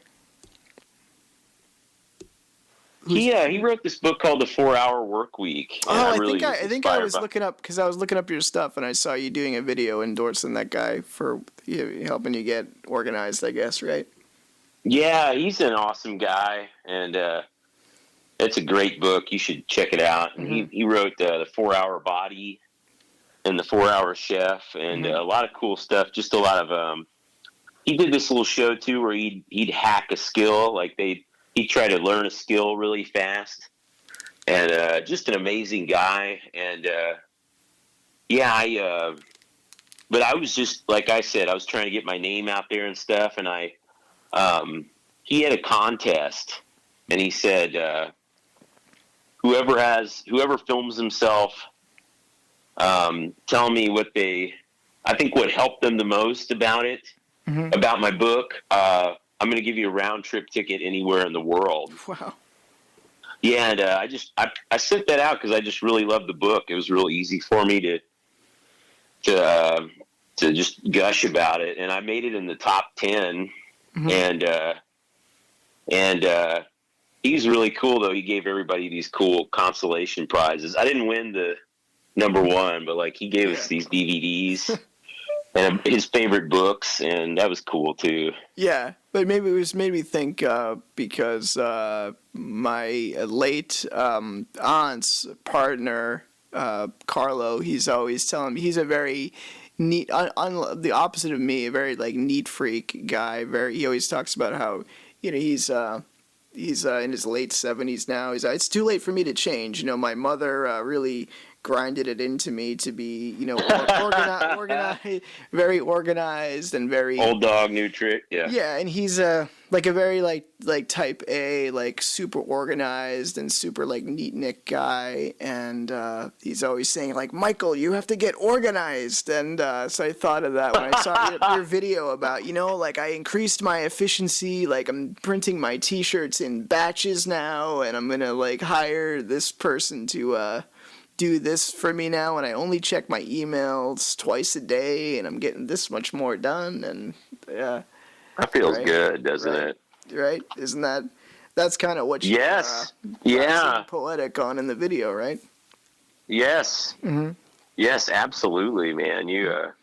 Organization. Wow, I remember that. I forget who. I just remember that now. I forget who said it, but I think in our 5th grade class or something, there were like different quotes they would throw up, and I remember one that they kept repeating was somebody who said, they just presented us, or they just told us we had to get, trapper keepers or something, or we got our assignment notebooks, and they said, organization is the key to efficiency, and that was like ooh, I like that. As I sit here, like bathed in cables, uncoiled cables, and fuck it, like after this I'll like trip over, 2 mixing boards, and it's not so bad, but it's like my definition of like what is like cluttered versus say like a Carlos definition is like totally different. What should be thrown away or what needs to be straightened up or something. But I got to a point where it's like, okay, maybe for me it's I could be a little more efficient here. I could be a little more organized. So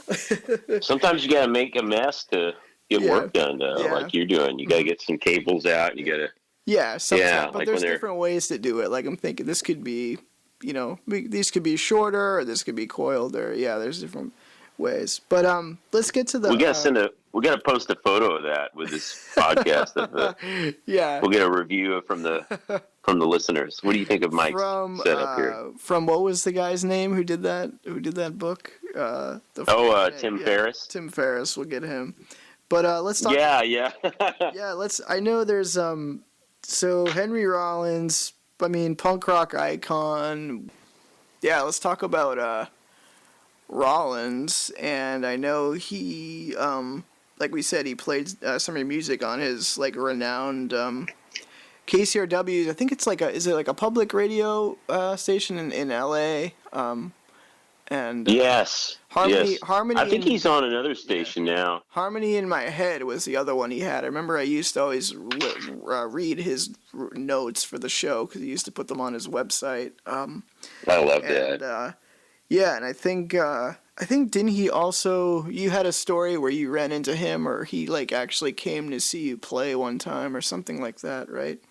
Yeah, there was a band called Chuck Yeager out of Seattle, and they had a really big following. They played a lot in the 90s and I think early 2000s, and they broke up. And Holly, she was she booked at the Sunset Tavern in Seattle, and I got to know her. She was really cool, and they booked me a lot on shows. I played a lot of fun shows there. That's an awesome venue. And they'd have they had this one time where they had a Misfits band, and it was my friend Elvis from Acid Teeth. He was playing in there, but like she just jumped up on stage and sang a song with him. Mm-hmm. She's awesome, but she's like, "Hey, we're gonna put the band back together, and we're gonna do this reunion, and you want to open?" And I was like, "Yeah, I'd love to." And she said it's probably gonna sell out, and I'm like, "Fuck yeah, let's do this." So the day of, I got in. And it was sold out, and they made these little astronaut flyers. They looked really cool. They cut them in the shape of an astronaut. And I was setting up, and she and Henry Rollins walk up to me, and she's like, "Hey, you good?" And I'm like, "Yeah, I'm great. Hey, nice to see you. Thanks for the show." And then I'm looking, and this dude's looking at me, and I'm looking at him, and I'm like, "This guy looks just like fucking Henry Rollins, man." Because he is Henry Rollins. He is Henry Rollins, yeah.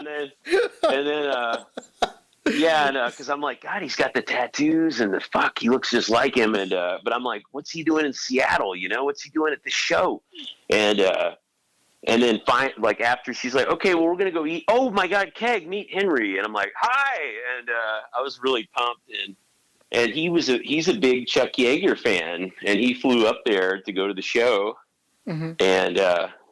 And so a bunch of my friends were at the show, and they're standing next to him, and they wanted to see what he was going to do during my show. Right. And they're like, I wonder what what's Rollins going to think of this shit? And I start playing, and Rollins is laughing his ass off, and he's cheering me on. And because I think he loves that. The outlandishness, right, of the hair metal stuff, where I think he does, and something, but I gave it my all, just like I did. But after the show, he's like, I really liked your show, and he's like, keep in touch with me, and he was really nice, and another person that's really supportive and gives back, and he was I kept in touch with him for a while. He's a busy guy, but he played some of my music on KCRW a few times, and he's that's a guy who's efficient. He's always doing something. He's always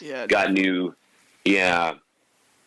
Love watching him perform too. He's just he's a machine. He'll just crank 3 hours out of quality content, amazing show, just like nothing. You know, you're like, oh my god, we've been sitting here 3 hours, and you're just Well, yeah, you're he having was fun, doing and the spoken word stuff, talking where he just about the whole gimmick of telling.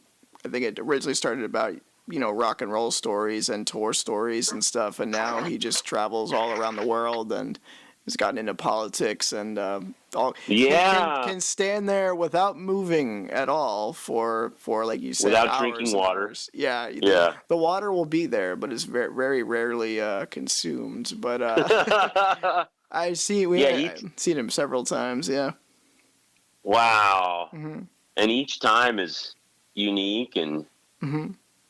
he hangs out after the shows, just like Andrew WK, right? He hangs out and meets everybody. I think one of the first times I really got into his stuff was I used to really haunt our local, being a film, fan, and then getting into punk stuff too. I really would haunt our local video store, and they had one of his spoken word specials live in the conversation pit, and then I was like, this guy is fucking intense. And yeah, he would talk about how he would meet fans by his bus. He was talking about overcoming obstacles. He was talking, there was some fan waiting in the freezing cold, and he explained like he had spina bifida, and they were like, what's that? Wow. And so I was like, well, basically your central nervous system is swinging in the breeze. So wow. And, he was gonna he's like, my pen is frozen here, can you sign this for me? And he signed it, and then the guy was talking about like, oh, he's gonna miss his train or something, and I think Rollins like offered to pay for him to get a ride or something, and the guy was refusing it or something, and yeah, he's like, you can send me, it's only $40 for this, you can one fine day you can send me 2 20s in the mail if you want to. And got into his writing, and legendary for the, like you say, Get in the Van, this great, I think the spoken word album won like a Grammy or something, right? Which is like really, I think it did. Impressive. Yeah. And then Black Flag, this really raw, hardcore punk, that second wave of punk that was really this fast hardcore stuff was really really cool. I liked Rollins' band too. Oh yeah, Rollins' band, which was more like an alternative rock. Like they played shows with like Rage Against the Machine, I think, and maybe SCP, I think, and played these great festivals. And yeah, I really. He told this awesome story. I'm sorry. The Wait album was really good. Oh yeah. Yeah. Oh yeah. Yeah, what was that? Yeah, I mean, he's a great story guy. Yeah, he told this awesome story. This was like 10 years ago, but he said he went to Afghanistan because he said like he wanted to see. You probably already know this, but he said he wanted to like see all the countries that are in the headlines all the time. Right, the ones he wanted to see them for himself. Like, oh yeah, those are where the the bad people are, right? And then it's like, yeah, yeah, right. And he said he went there and he's walking around, and I don't know exactly where he was at, but he said he was walking around, and the local come up to him, and they're like, "What are you doing here?" Yeah. And he's like, "I'm here to talk to you." Right. And they start laughing, and then he said, "The next thing you know, you're talking about the weather in Afghanistan one fine day." And I thought that was a really cool story, just he talks about like the people are good, importance of getting a passport and getting out. Yeah.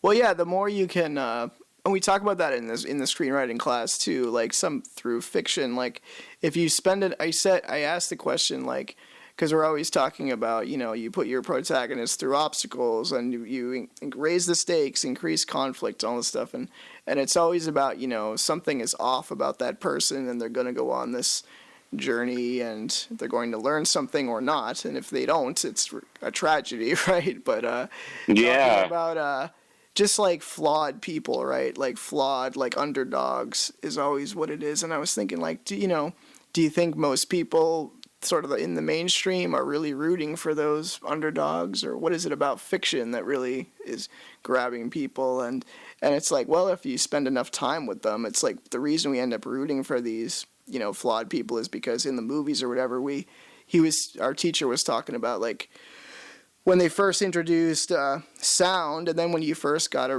like really, I think originally, you know, movies were in like pretty much like a fixed like wide shot, right? And they were just like running around. But once we started to do like close-ups, and you got that close to someone's face, and you would develop like empathy for them, and they called movies were an empathy machine. And I guess the mainstream or the media was like scared at the time. You know, it's like, because people are going to empathize now with, you know, these different kinds of people's, you know, suffering that they never did before. So then they talked about, there was something called the Hays Code, which was similar to like I'm a big like comic book fan too. And like the comic book code was a big, like, you know, basically they would outlaw like, with the Hays Code, I guess you weren't allowed to show like a toilet flushing on camera and all this stuff.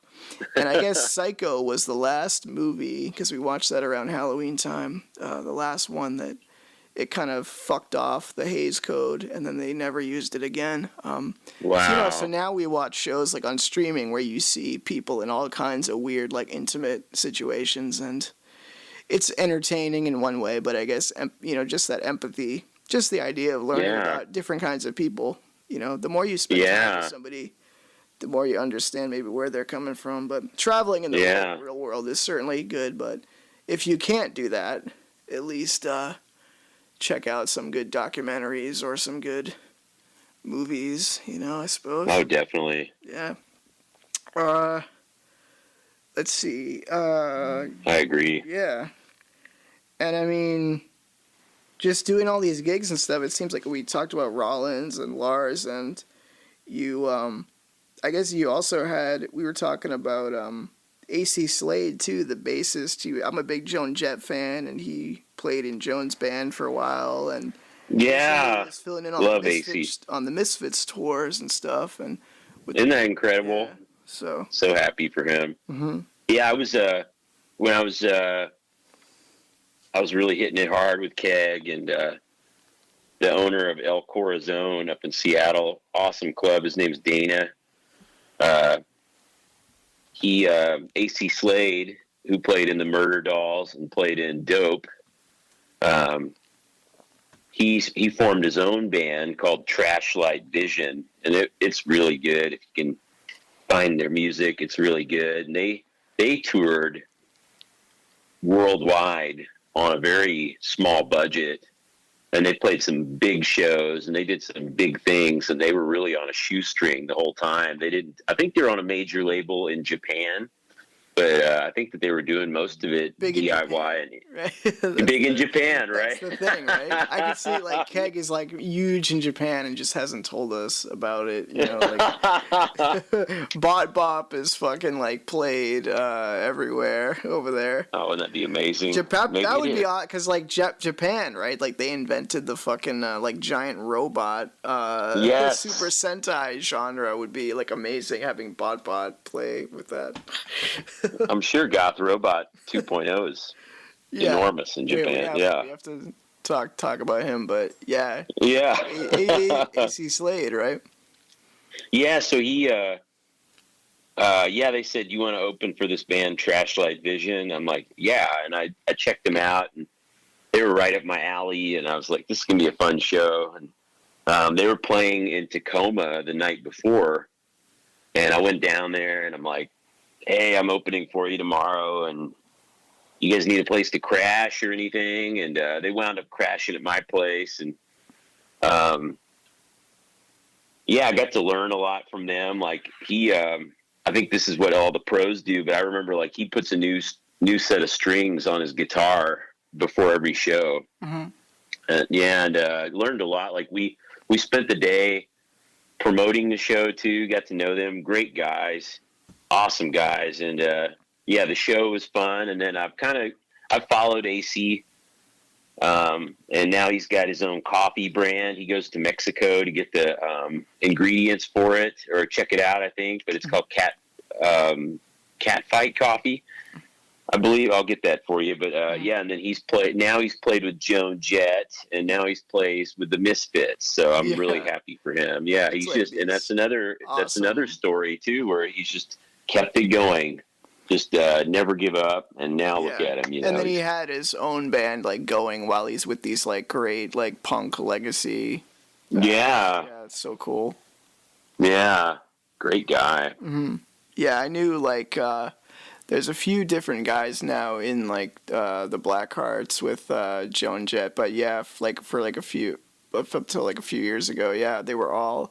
There's it was like AC Slade, and then the guitar she has is like Dougie Needles, and they had like Tommy Price on drums. It was all everybody had like a Y in their name. It seemed like, and then Kenny Laguna, of course, on keyboards, whatever. So, they're great too. Yeah, I saw awesome. Joan play twice now. Like, I love to see her again. It's like so good. And another one of those things where it's like a rip off that I wasn't a little bit older to see them like in the heyday and stuff. It must have been so cool. But you know, they're still playing shows all the time where I'm sure she's in a position where she doesn't really need to, but like seems to love playing, you know. So she played Warped Tour.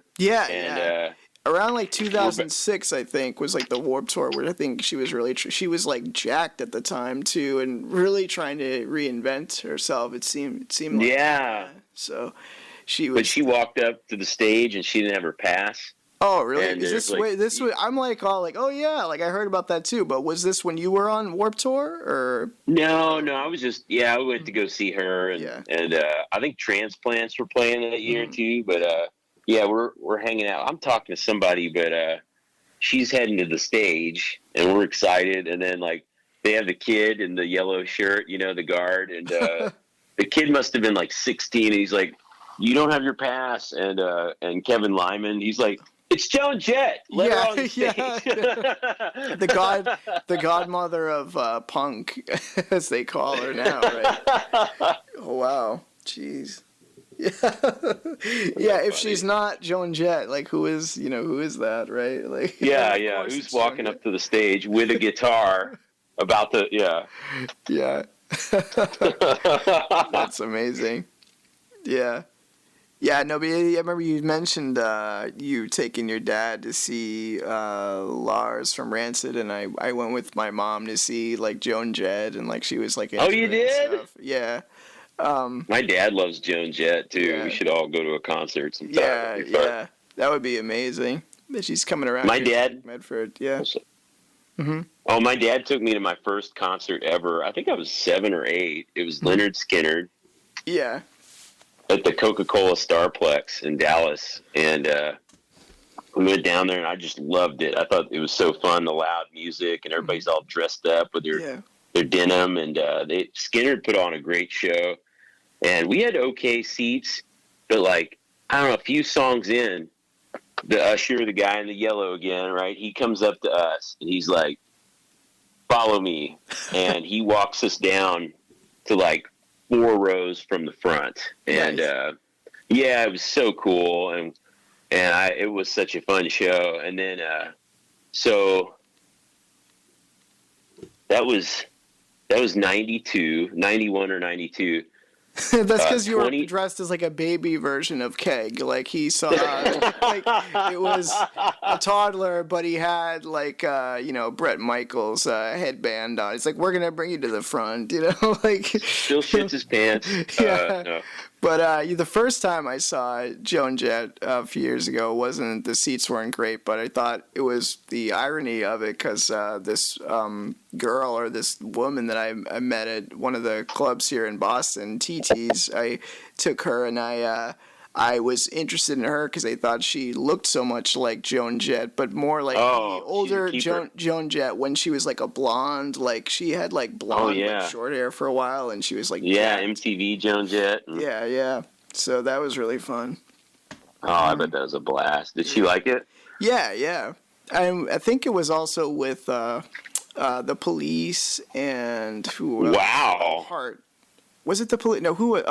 No, Cheap Trick, because they Cheap Trick. Wow. Day. They were both on that same bill. Yeah, and Heart also. Wow. And Heart. Yeah. What a show. Yeah, I had to leave early to get the train back. We only saw Heart for a little bit, but yeah, then I ended up getting one of their records. Yeah, definitely. I wanted to ask you about that. I just wanted to say one thing. Mm-hmm. So 2017, Leonard Skinner's playing the OC Fair, and my dad's in town, and I take him to see Leonard Skinner, and they start off, and we have okay seats, but like 2 songs in, these guys come up to us and they're like, "We have to go. Do you want our tickets?" And they had these awesome seats right towards the front. So like history repeated itself. Yeah, that reminds me of you were talking about pro wrestling stuff. And when I was in, I still watch like WWE from time to time. But like when I was like a teenager and like before that, I was like really into it. And in high school, we were like 16, and I went.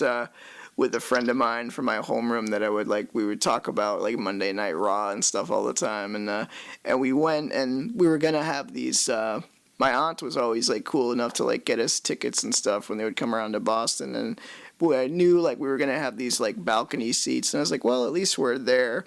And but then there was some program like the Fast Pass like program or the, some kind of special like high roller ticket program where it was this like separate line, and I was just confused. I just kind of led us to the wrong line, and we're like waiting in that line, right? And I was like, "Oh, is this the way?" And he's like, "Oh, no, sorry." It's like, "Oh, we have these balcony seats." And then the guy in front of us goes, "Oh, well, my 2 friends didn't show up, so do you want my tickets?" No way. We got it was like similar, seat numbers to where we would have been, except like a few rows up from the ring, where it wasn't right in the front, but it was like the middle where, when the pyrotechnics went off, we could like feel the heat on our faces and stuff. It was really cool. So wow.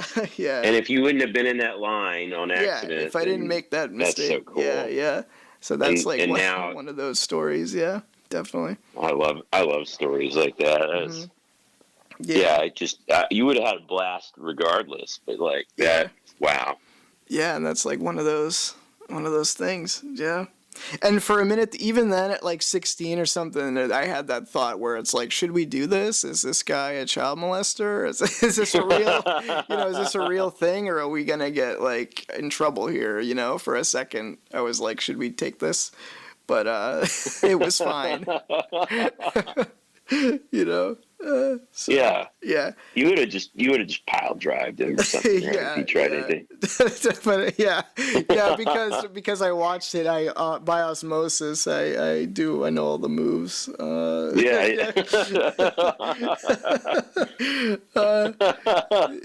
So that's kind of like when you're a fan and you kind of get this access to you're closer to the action, right? And I don't know if you want to talk about sort of the AV stuff you do, the production work that you do too, where you kind of, because Lawrence, I know that's how you met our buddy Lawrence Hawley, I think, and he talks about kind of getting access to these really cool events and sometimes celebrities and things. I know you were out at Vulture Fest recently, right?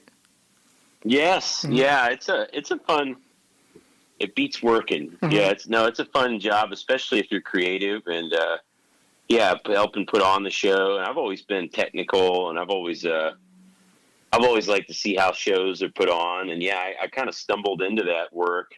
I was done after all that stuff happened with AGT and touring constantly and playing. I was back home, and I didn't really know what my next move was going to be. And my friend one day, he's like, "Do you want to push cases for Kenny Chesney? It's $25 an hour, 10 p.m. to 3 a.m." And I was like, "Yeah, sure." And I really liked it. I liked being part of a show and getting to see how the big shows are put on and how the pros do it. And and the pay can be good, and the people that work there are just amazing. Yeah, you meet some great friends and great stories too. Like you said, you just see the things that no one else gets to see, and you get to go to some cool places, and Yeah, it's a lot of fun. Yeah, like you were saying, you got to see Henry Winkler was. I think he was promoting were they promoting the show Barry, because that was one of the Yes, scripts that yeah. I had to read for my writing class and shows we watched. That's a fun show. And he plays an acting teacher in that. So you said he was like doing an acting class or something. Was that like part of it? Yeah, he did an acting class, and Henry Winkler, he's got a really warm voice, warm presence. Yeah. And he told the story about how he got the role of the Fonz. He said he's like, I was just a short Jewish guy from New York, and I came out there and I couldn't remember the lines because I guess he says he has OCD. He has he has dyslexia, I think.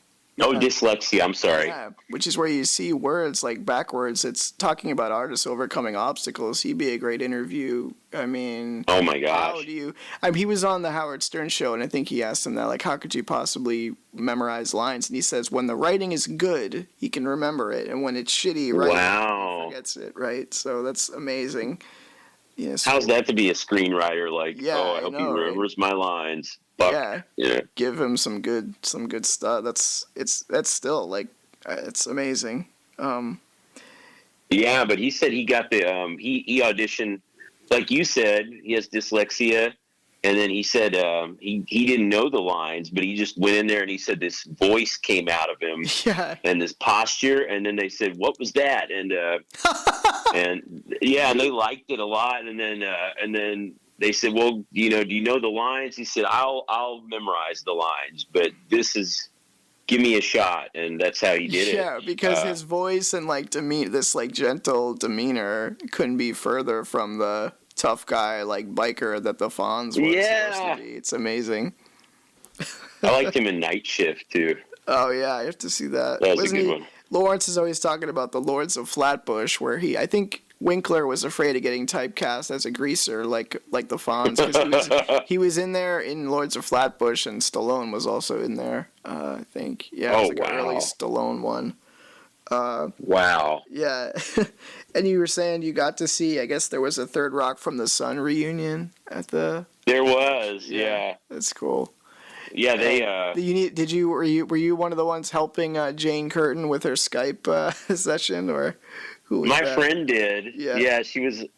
Yeah, and that was cool to see all them back together again, and just all the work that all those actors have done together is just amazing. And I thought was something that was really funny was whenever they'd have someone drop in to say hello, then. Yeah, anytime they were done, they had this real warm moment, like you said Jane Curtin, she was on there via Zoom, and then like they're getting kind of teary eyed. She's like, I didn't know if I was ever going to see you guys ever again after the rap. And they're like, oh, Jane, we love you so much, Jane. And well, take care. We'll talk to you soon. Okay, bye. And then like as soon as they get off, the guests that dropped in, they'd be like, wow, Jane looks like shit, doesn't she? And it was so funny. It must be an inside joke of theirs. But Will Forte called in too, and I guess he started his career with that show. He was a writer, and he had so many nice things to say about them, how supportive they were. And then as soon as he got off, they're like, man, Will looks like hammered shit now. Looking at it, it was so funny. They kept the laughs going the whole time. Yeah, that was with like Joseph Gordon-Levitt was like such a young kid on that show. Yeah. And that's incredible too. Yeah, and John Lithgow was great. I think you were saying, I guess, was there an episode where William Shatner was a guest? He played the big giant head, like he was like the chief guy in command, right, over them. Like they always referenced it, and then Shatner, of course, it's Shatner, right, and then. Yeah, and then French Stewart and Lithgow were talking about how much whenever Shatner was on the show, they would compare how much the scene was getting shat on. Yeah. And is he shatting on your scene? And gosh, yeah, that's. So oh my gosh, must have been fun. Yeah, I think That's been really, it's something like growing up, that was one of the shows that I used to watch all the time. Was Third Rock. Oh yeah, Yeah. that was a successful show too. Yeah, It was on for a while. Yeah. And so, would you say, I think, like me too, you kind of watch this stuff and you want to be a part of it in some way. I know you've done some acting stuff too. Like, you probably have the rock and roll look down. And I know one of the things you got to do was Roadies, I learned, which was a show with Luke Wilson. And it was by Cameron Crowe, I saw, who was the guy who also did Almost Famous. So he must have some music stuff in his background, right? Yeah, that was a really fun. That was a really fun show. I was on there a few times, just in the background, and I got to meet so many cool people. The person in charge of the talent, the background, he was really cool. His name was Roger, and he treated everybody so nice. And Cameron Crowe is amazing. He's just he's so warm and friendly, and he just creates this comfort on the set. And he's always playing music, always getting everybody in the mood to film. And they said that he might take a little bit longer, but he's got that music going the whole time, and he's just got this vibe, and everyone's just real comfortable and feels comfortable, and loves working with him. And the last day I was leaving, when I was done for the day, when I was wrapped, he was on the phone outside, and they were taking a little break, and I just waved. He caught my eye, and I just waved at him, and he paused this convo, and he's like, shook my hand, and he's like, "Hey, thanks for being here." And he just seems like such a class act. I like a lot of his work. That's awesome. You mentioned Henry Winkler. Like, I was he seems like a great guy too. A few years ago, like, I did extra work on the movie Here Comes the Boom, which came they shot at the old Quincy High School.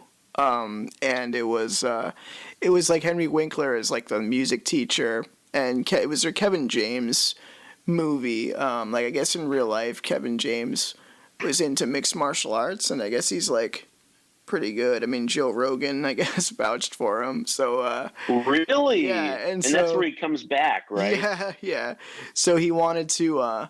So it's, it's like it's a movie that I read some review where it's like a movie that was greenlit probably based on its pitch, where it's like, well, Kevin James, saves the school music program by doing MMA or something. He overcomes the odds, and hilarity ensues because it's supposed to be like, oh, he actually got in, I think, like pretty decent shape for him. I mean, he's still like a big guy, but for that movie. But, the joke is like, oh, you're a 42-year-old biology teacher who's never done, professional fighting. But they say, oh, I wrestled in college or whatever. So, and they got some local, like, mixed martial arts guys. Lawrence and I recommended this guy, Mike Varner, nice. Who did you had to say in the casting on that movie, Michael. Yeah. Well, he ended up getting a featured extra thing because he's a guy who like looks like a fighter because he is a fighter, or he's a teacher anyway. He runs it's called the Max Training Center in Stoughton, Mass. And so Mike Varner ended up. I was like. He was like telling us on the morning show. You mentioned the Experimental Eel morning show, and it was like interviewing him, and he was talking about. Oh, that's so cool. He was like, "Oh, I had a trailer, and all I was eating, Wow. And even as an extra, like I was playing one of the students, like in the background, right? And then the craft service for that was like amazing. It was out of a movie itself, where you like open the doors and. Like, oh, he opened it up, and there was like this dessert. The guy was like juggling the ice cream scoop, back and forth, like, wow, in the thing. And I guess because Kevin James loves food, or something, they made sure it was good.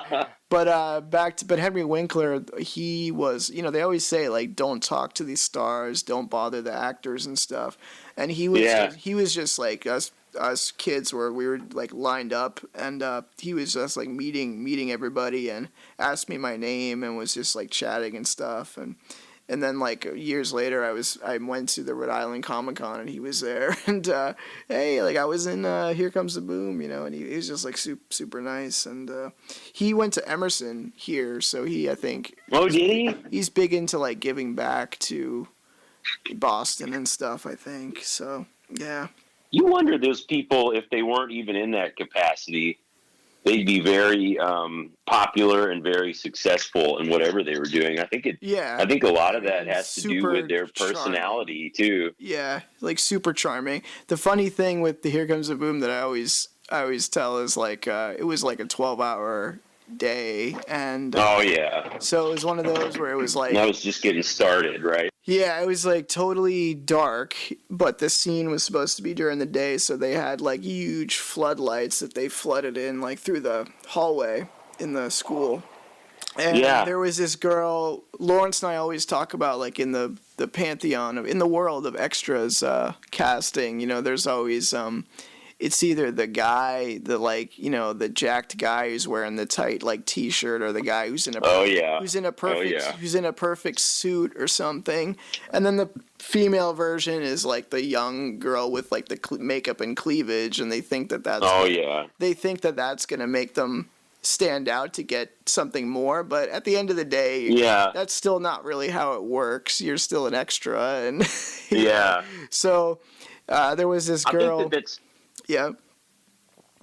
Sorry, I was just gonna say, I think that, and there's been stories of that where that's happened too, like you said, where you're gonna get noticed or discovered, and I think that people still show up hoping for that. Yeah, I didn't mean to interrupt you. Yeah, I mean maybe they're they want to be that exception, but they still have to go through, join the union and all that. But it was just this kind of entitled girl who was she was saying that was sort of the extras were like talking about I was saying I'm gonna catch the train, but I was like, some people have to take the train, and we really got it, because it was like getting a lot later than they thought it was gonna go, and then so this girl like Winkler was like, Henry, can you please have them let us go home.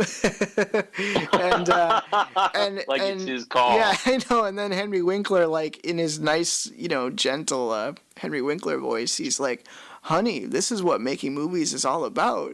I'm just like, what a guy. I'm like, yeah, like fuck yeah. Because it's like, yeah, like when you love it and, you don't do it all the time, it's like, it's still like a special thing where like, yeah, I'm tired and like, what are we doing? But hey, like, there's a reason why I still remember that shit, because, it totally stands out. So, you're the Fonz. Tell him to let us go home. Yeah, exactly. Right. She probably didn't even know him as the Fonz. She probably like, oh, you were from you were the guy who threw up in Don't Mess with the Zohan. like, something like that. That's funny you say that, because like you said, honey, this is what making movies is all about. Yeah. I remember I was flipping on the TV one time, and what was that show where Puff Daddy, P. Diddy, he was he'd go develop a band. Oh, yeah, remember Making that? the Band, yeah. Making the Band, yeah. And he's on there, and they're at the That'd be the next show for you to do. Yeah, can you imagine me and him? Like, oh my God. Might be magic, though. Yeah, but he's on there, and like, you can tell they've all been up all fucking night trying to mix this album. And someone starts whining, and he's like, this is what making records is, I look like shit, you look like shit, we're tired, we gotta just get this done. And like, I was like, yeah, that's what I'm talking about. Yeah. No, because like Lawrence is doing like a ton of extra work lately, and then they'll just like share like bits and pieces with me, and he was doing some Kevin Hart like movie, and he was just like, Kevin Hart was not having it. He was just he had just been on set for hours, and they were really dragging their feet, and he was pissed, and or like I guess there's gonna be like a House Party like remake or a House Party like sequel. Oh really? And I guess. That'd be cool. Yeah, it was like, and I guess like they brought in the extras to shoot in like LeBron James's mansion or something, and it was like.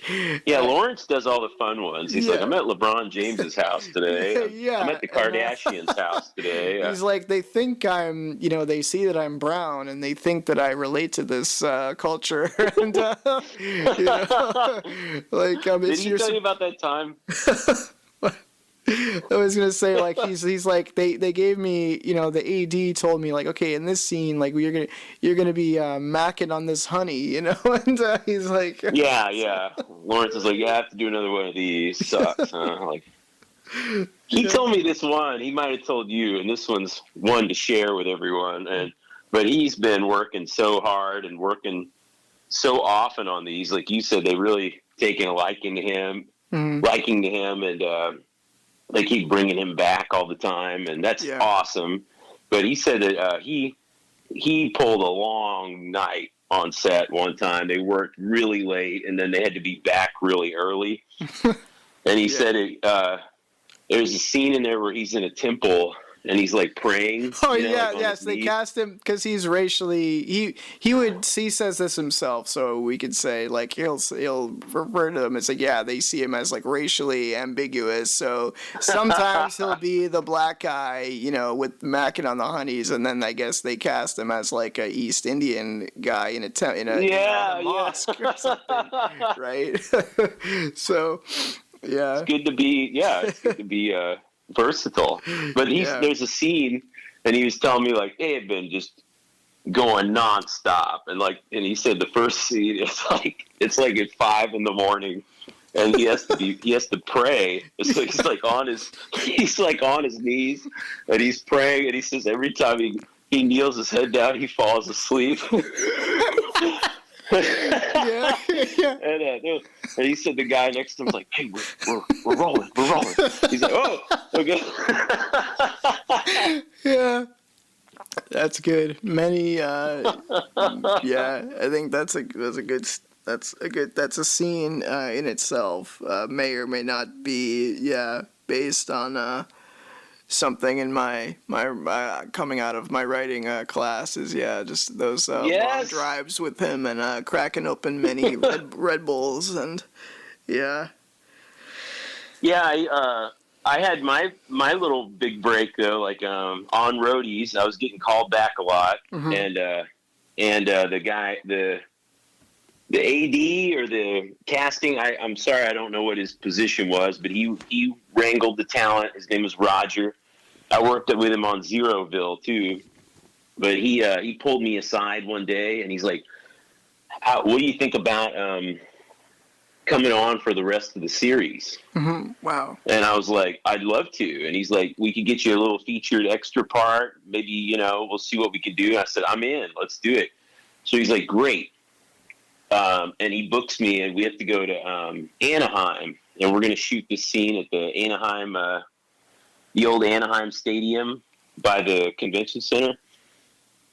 And so like we go in, and we roll in. It's me and 2 other actors, and we're just beaming. We're so pumped, and I'm like, "Hey, so what did are we still getting cast every day or day to day?" And he's like, "No, dude, I think like we're on the rest of the series." And I was like, "That would be phenomenal." And we go to makeup, and we go to hair. We get our hair done. We get our wardrobe. And I do that stuff for a living, and they still give me different clothes. That's funny, right? Right. There's a TV roadie is different. Yeah, right. Yeah, you're not. Yeah. But so they're like, "Okay, guys, you ready? Okay, so you guys are gonna be sitting here on the steps." And then I was the roadie in the show to the band The Head and the Heart, and they're from Seattle, so that was cool. Oh, okay. And got to chat with them a little bit, and so they're like, "You guys are all sitting here. Luke Wilson is going to be talking with you in this scene. He's going to be kind of lecturing you." And I'm like, "This is great. What a great way to start the day." And they're like, okay, quiet, okay, ready, action. And in the scene, Luke Wilson fires us. Yeah, and you I'm just like, learned what? about that in the scene. Like, so our characters are fired. Yeah, and I'm like, all right, okay. And then so like, they're like, okay, that's a wrap for you. You can go home. And I go over to Roger. I'm like, hey man, how does that work? So like, if I get, I heard like I'm hanging out the rest of the series, but I just got canned in the scene. And he's like, yeah, well, hey, I don't know how you're going to really come back now because you got fired in the scene there, And I'm like, Yeah, okay, just the departments didn't talk Hollywood. to each other. Yeah, Hollywood He's promises. like, yeah, I don't really know how. Yeah, that was kind of your thing there, man. I was like, well, that was cool, thanks. And, yeah. But you would think a show like that would need, like, because sometimes you do see, like the more you learn about how this stuff works, you realize, like, okay, that guy's in the scene, but he can't say anything because they're only going to hire so many people Oh, who are yeah. going to say, over 5 words or whatever. So, like, I It could get watched a expensive. show, like, there's a show, Louder Milk, with this guy. It's the guy, Ron Livingston from Office Space, like, where he runs, like, an AA meeting. And, they'll have the cool. meeting every episode. But you notice, there's only a few people who are, like, in the main, cast who, are going to be, like... And then there's always, like, a handful of people that you do see every time, but they usually never say anything, They're just the featured, guys. So you would think something Yeah, like and you roadies wonder. you would think roadies could use something like that. And I did watch a few episodes because of you, which I knew we were going to be talking about it. But, yeah, that's one of those shows. I guess it was only on one season, and it was pretty interesting. Yeah. And Lawrence loves Luke Wilson and Owen Wilson and Bottle Rocket and everything, so I think There was a guy that was on set with us all day, and he wasn't the director, but he was like calling a lot of shots. He was like, it needs to be like this, it needs to be like that. And I found out he was like the consultant. Mm-hmm. They brought in a consultant, to make sure everything looked like it was a concert getting set up. And I thought he was a really unique looking dude. And back to work doing production setup, we did Neil Young rehearsals, and that guy's there, and he's one of Neil Young's guys. Oh, so he's probably like for authenticity or something, like on the roadies. Yeah, and I was like, hey, and he's like, yeah, that was a really fun time, and they hired him as a consultant, so he's been on the road forever, and I think I saw him after it didn't get renewed, and he said, it was a cool concept. It's a love story based in the concert world or in the touring world, and yeah, that must have been a fun gig. It did seem, it was kind of cool, like, coming from the screenwriting classes now, and I was always interested and always got good feedback on, like, prose and some poetry stuff forever, since I was a kid, but then doing fiction was something different, and, they teach you, like, every story has a world, and that world of the roadie world, it is interesting, and the way they portrayed it was kind of interesting. I'm surprised it didn't go further, or maybe there's been different versions of a somewhat similar kind of thing. I don't know. You'd think there'd be something like that. You think it would, right? You got everything else. You got Deadliest Catch. You got Pawn Stars. Like, you think people would want to see how...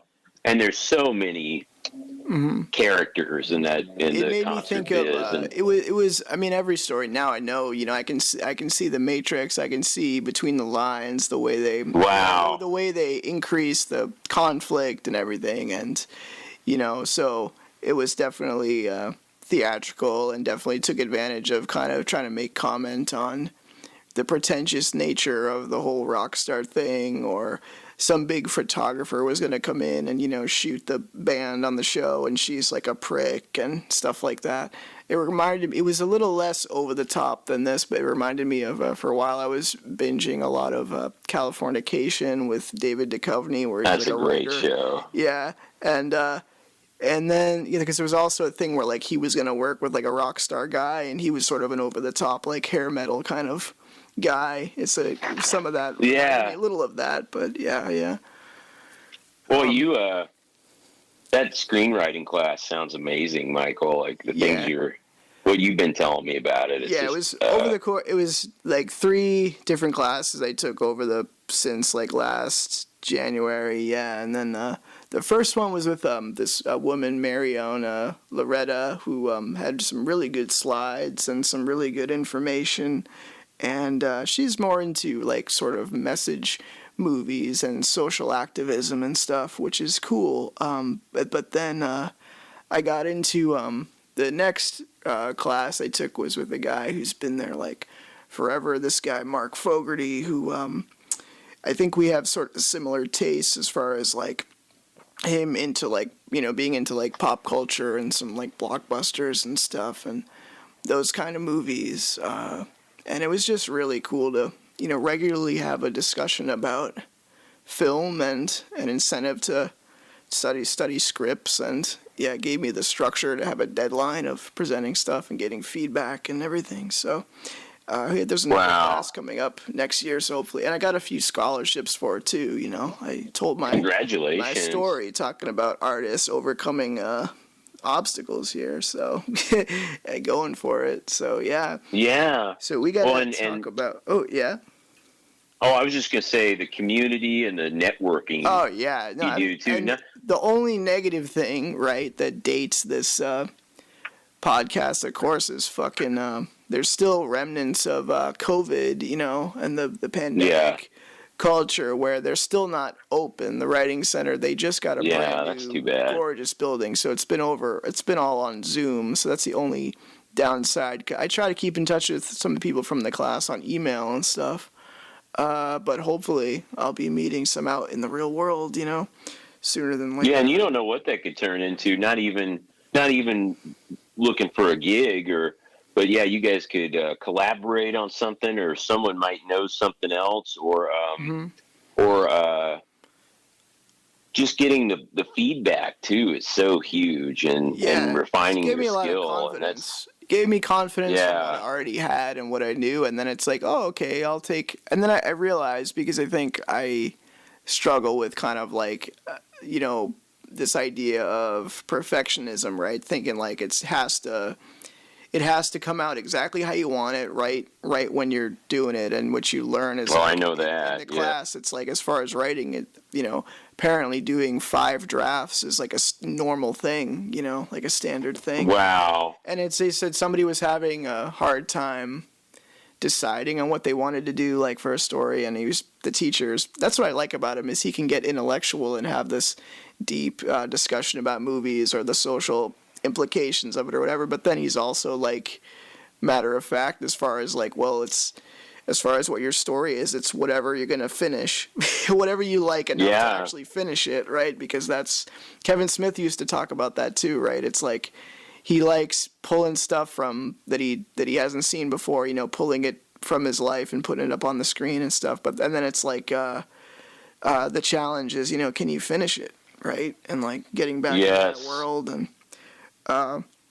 but yeah, I mean, I wanted to make sure that, but yeah, definitely. I mean, what else did I want to say about that? I mean, yeah, coming from the cable access world, me and Lawrence, I mean, a lot of people, which is nothing wrong with this, when you're deep just in that world, a lot of people, they pick up a camera and they want to just shoot stuff, and I think that's one thing. But I think the writing part of it, especially wanting to do, narrative fiction and stuff, make movies and stuff, I think that's something that can be overlooked, in the process. So, you really learn, like, the details, and it depends on what works for you. That's what I learned. You have to really figure out what works for you. But I mean, if you're doing a series, it's the show Bible, or even with a feature, they'll talk about, doing character biographies and stuff, Oh, yeah. Really know, like, but it's like, also, do we really need to know what favorite brand of Cheetos our character likes if it's not going to come into the story, So I don't know. There's like a balance there, but yeah, it's definitely been interesting, and it makes so much more sense to me now than it did like a year ago when I was starting it, and then it also made me feel good because some of my instincts were on, So I hope something.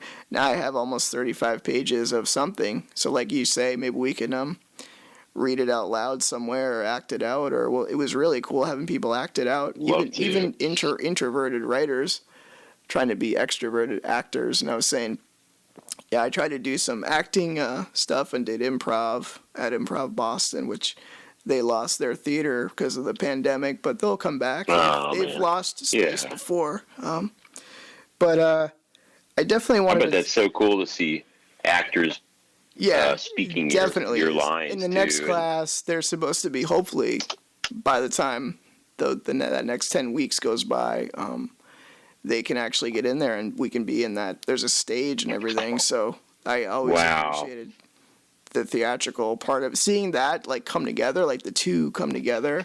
It's like really exciting because it's like, oh yeah, like that's why I love it, but it's like you're sort of reverse engineering it, like, it's like you're when you're writing it, you're like transcribing images. So it's like I kind of imagine the scene in my head or as a movie in my head, and then you're trying to get that out as briefly but as specifically as you can. So, and some people that's easier to do than other people. A lot of people come from novel writing at Grub Street, so they'll like go on. Yeah, which is different for sure. They'll have like beautiful prose, but it doesn't really serve a screenplay. Like they talk about a screenplay as a blueprint for a movie, so something different. But we mentioned Goth Robot 2.0 a bunch of times. I want to make sure we talk about, of course, your song and your video, Bot Bop. And then as far as acting, you also were in this really cool short film that we got to mention. Also, these great holiday specials on YouTube that you've been putting out too. You debuted it there.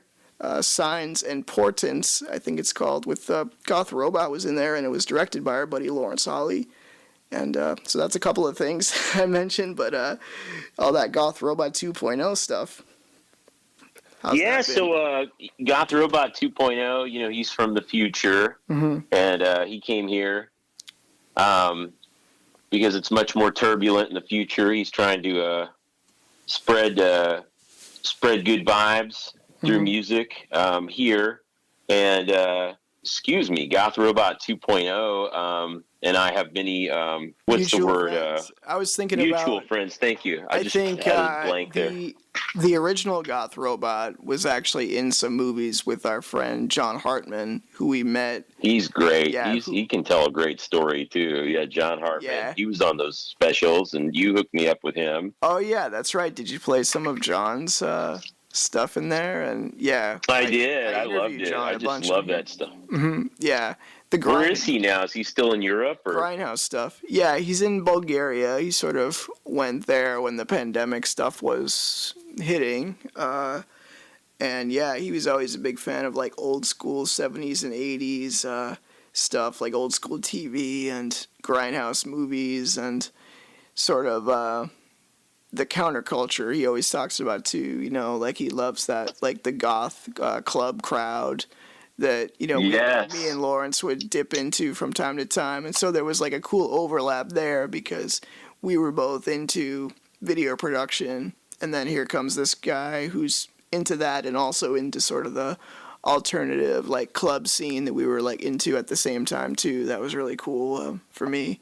And he had the original Goth Robot that he built himself, which looked like a giant trash can with a standing lamp. Saw that. Yeah.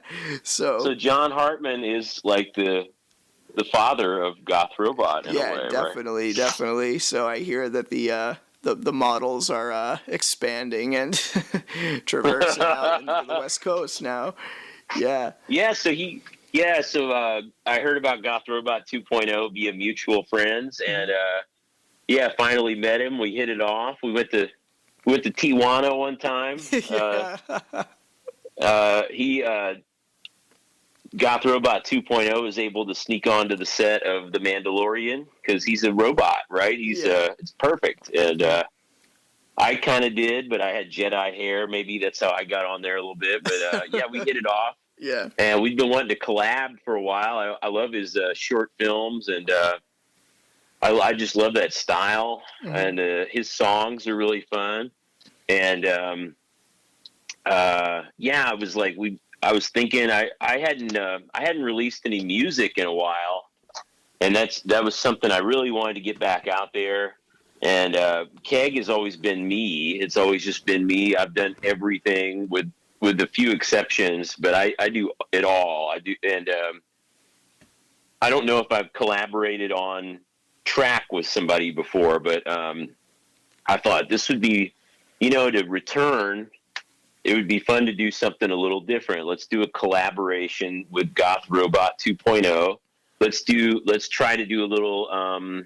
Let's change the genre a little bit. Let's do kind of like a crossover thing, and yeah, and that was me too, like growing and having it. It was fun again, like it's fun when you begin your art, or when you and it was fun before. But I mean, like I didn't feel like I needed to stick to these rules or anything. Like, Keg's always been just me. I was like, let's have some fun here. One of the reasons I moved to LA was there are so many artists I wanted to collaborate with, and so he was down, and then it just, I know everybody's had this, and it's a beautiful thing, but it's like where it just comes to you.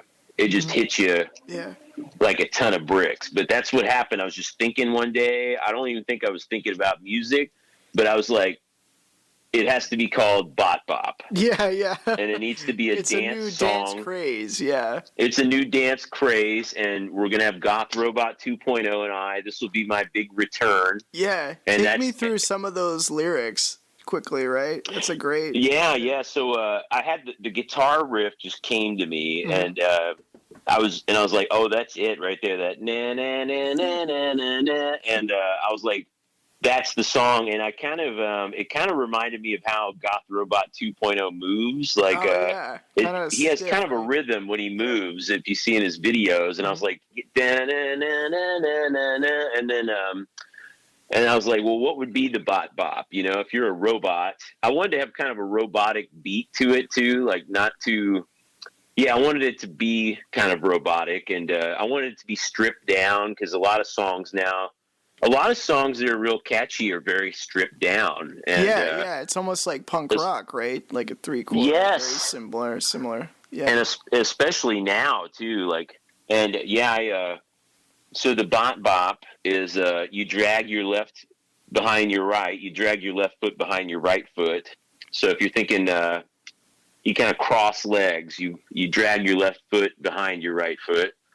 And then you throw them arms way out in sight. So you put your arms out, and then you shake your bot behind. And I wanted to keep it simple. I wanted it to be like a line dance, or something fun everybody could do in the bar, or at a hockey game, or So and then so this all came together, and then you were talking about multiple drafts and talking about wanting it to be perfect. Well, I felt pressure on myself. I'm a perfectionist anyway, but like I hadn't done a song in a while, and I wanted it to be fucking good, because now I've got a guest star on there, and like it's gonna be my first song from a while. So I worked on it about a year, which is that's too much, but I got it just the way I wanted it. And the solo, this song and the solo especially, and everything really pushed my boundaries, and that started something new for me, where creating is now growing. It's not just, all right, we're going to go knock out a cool song here. It's like, no, like that expanded my skills, and my skills as a songwriter, and my skills as a guitarist. And I remember, like, I was grinding away on the solo, and Goth Robot 2.0 was so cool. I actually had him come to do lyrics 3 times, because I recorded it once, and then I said, I really need to do it this way. And he came back. He was really cool. And then finally did it one more time. Like, we tweaked the robot vocals, we wanted to get those really dialed in, and I nailed that solo, and that was like me trying to be Dimebag, like that was me, and like that pushed me a lot. But I remember I got the solo done, and then at the end of it was us singing. It was a reprise of the chorus. We're singing it, and we're singing the chorus, and I show it to Goth Robot 2.0, and he's like, "That's great, but you need to have a solo at the end too." Yeah. And I'm like, "Fuck," like that solo was so hard. Fuck, what am I gonna do? And he's like, "It needs to be climatic. It needs to, it needs to build up at the end." And I'm like, "Oh, what am I gonna do?" And but that pushed me. Like, I figured out that solo at the end, and I'm so proud of that. And then we did all that fun stuff with the vocals, the call and response at the end, and like it does build up now, and it does have this big ending, and then it ends with his laughter, and I'm just he's going crazy at the end there. Yeah.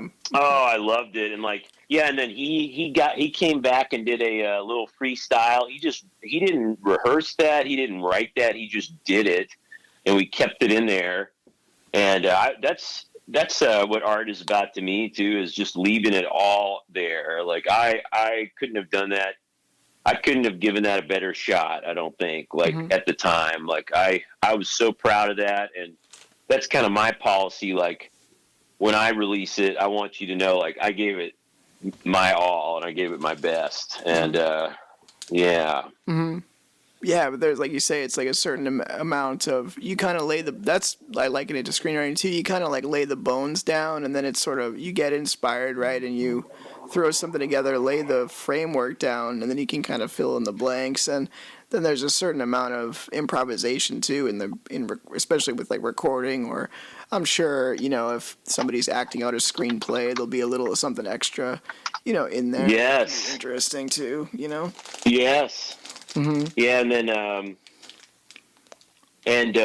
we did that like right when everything was starting to shut down, and I remember just the energy it had. It was all of our friends liked it right off the top, and everyone wanted to collaborate on it, and I thought that was really fun too, because there's so many friends I've had that I've been wanting to collaborate with, and this was just like the perfect chance for us to do that. And also I wanted to have multiple versions of it too. I think that's fun. So I gave people free reign on it. I was like, yeah, do your take on it. Mm-hmm. And I also think that successful songs get remixed, so I was happy with that, and the cross promo and working with my friends. But like first, right off the bat, Crazy White Boy did a version of it, and it was really fun and energetic and real anthemic, and just real party song. Loved it. Mm-hmm. You got to check him out. It's Crazy White Boy with a K. Mm-hmm. And then our friend. He's from your neck of the woods, Jason Halligan. Yeah, that's right. He was pumped on it, and first thing he did, like, I was saying I wanted to do the robotic drums and stuff. I tried to make everything real simple, and he's like, I deleted the drums, and I was like, okay. And he put in this real ass kicking, like it has a real live feel to it. Real kick-ass drum track, and then he put the Hammond organ in it, and he played with the vocals, and God, I loved his mix too, Jason Halligan. Mm-hmm. And then our friend Jordy the Blonde. Jason Halligan played in a band back in Massachusetts. Yeah, The Luxury, which The Luxury, yeah. With that is Lawrence and I started doing like performance videos and music videos with this band Mid-Atlantic, and they were called the Bleedin' Bleedins before that. And I think Larry had gone to high school, I think, with the singer Mike Cohen. And we did that, and then they played at the Paradise Rock Club here, which is a big like famous spot, and yeah, I think they played like right before The Luxury was playing, and that was Jason Halligan's band, and then he ended up going to L.A. also. And those guys had played with like Letters to Cleo. Also, they played like there's like a benefit show, Hot Stove, Cool Music, that they would do. Wow! I always get asked to play with them. Yeah. And Jason and Lawrence have collaborated a lot too. Oh yeah, he did another. They've done some amazing Lawrence videos, making amazing music videos on his iPhone while he's huddled inside. Oh my his, gosh! Cargo van. I mean, talk about DIY and just being a genius with that material, right? And prose and his own voice too. He's got a certain style. Like, we were trying to make a video, and someone said it. They're just like, there's no way to recreate that or mimic what Lawrence's style. It's just it comes from within, and it's special. And man. I hope. I mean, just visually, it's been. I hope I can come out there again, and hopefully, the really the sort of the girl that got away story is like, I would love to be able to collaborate with him again, and maybe work on some of the stuff with my. Writing, and I love to get a co-producer and be directing and stuff. And I think he'd be like a great DP or help with editing. Oh hell yeah! Yeah, you guys have to. Yeah, you have to. Mm-hmm. Yeah, and then because he always just even with the Mid-Atlantic stuff, he'd always be like, we'd shoot something and then he would like edit like an amazing video like overnight, within like an hour or so. Oh my god, that done, guy's stamina, yeah, incredible. And so then we have another friend, Jordy the Blonde, and he played in that band from Buffalo, Atticus Finch.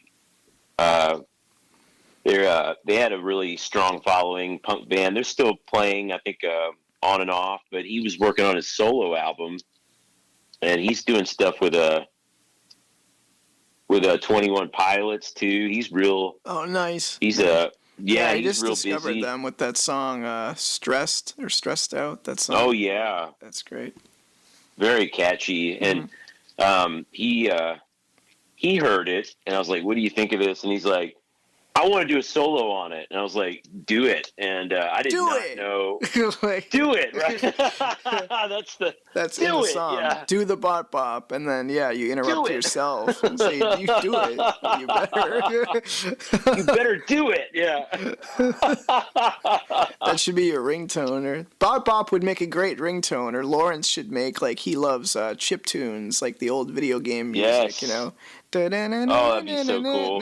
Like the goth robot. Oh yeah, and the total. Oh, that'd be awesome. Yeah. How can we do that? We got to get to the bottom of that.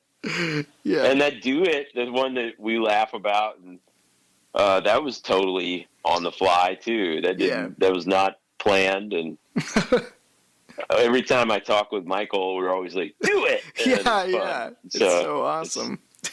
But that's Jordy that's why I wanted you to go through those lyrics where it's like where it's like, this is the new hit that you want, this is the one that got away, this is the feeling that you're after, this is living for today. Like it really captures, this is living for today. Like it really captures, like you say, that spur of the moment kind of like party thing, and like this is gonna be that hit, like it's awesome. You gotta like believe in that.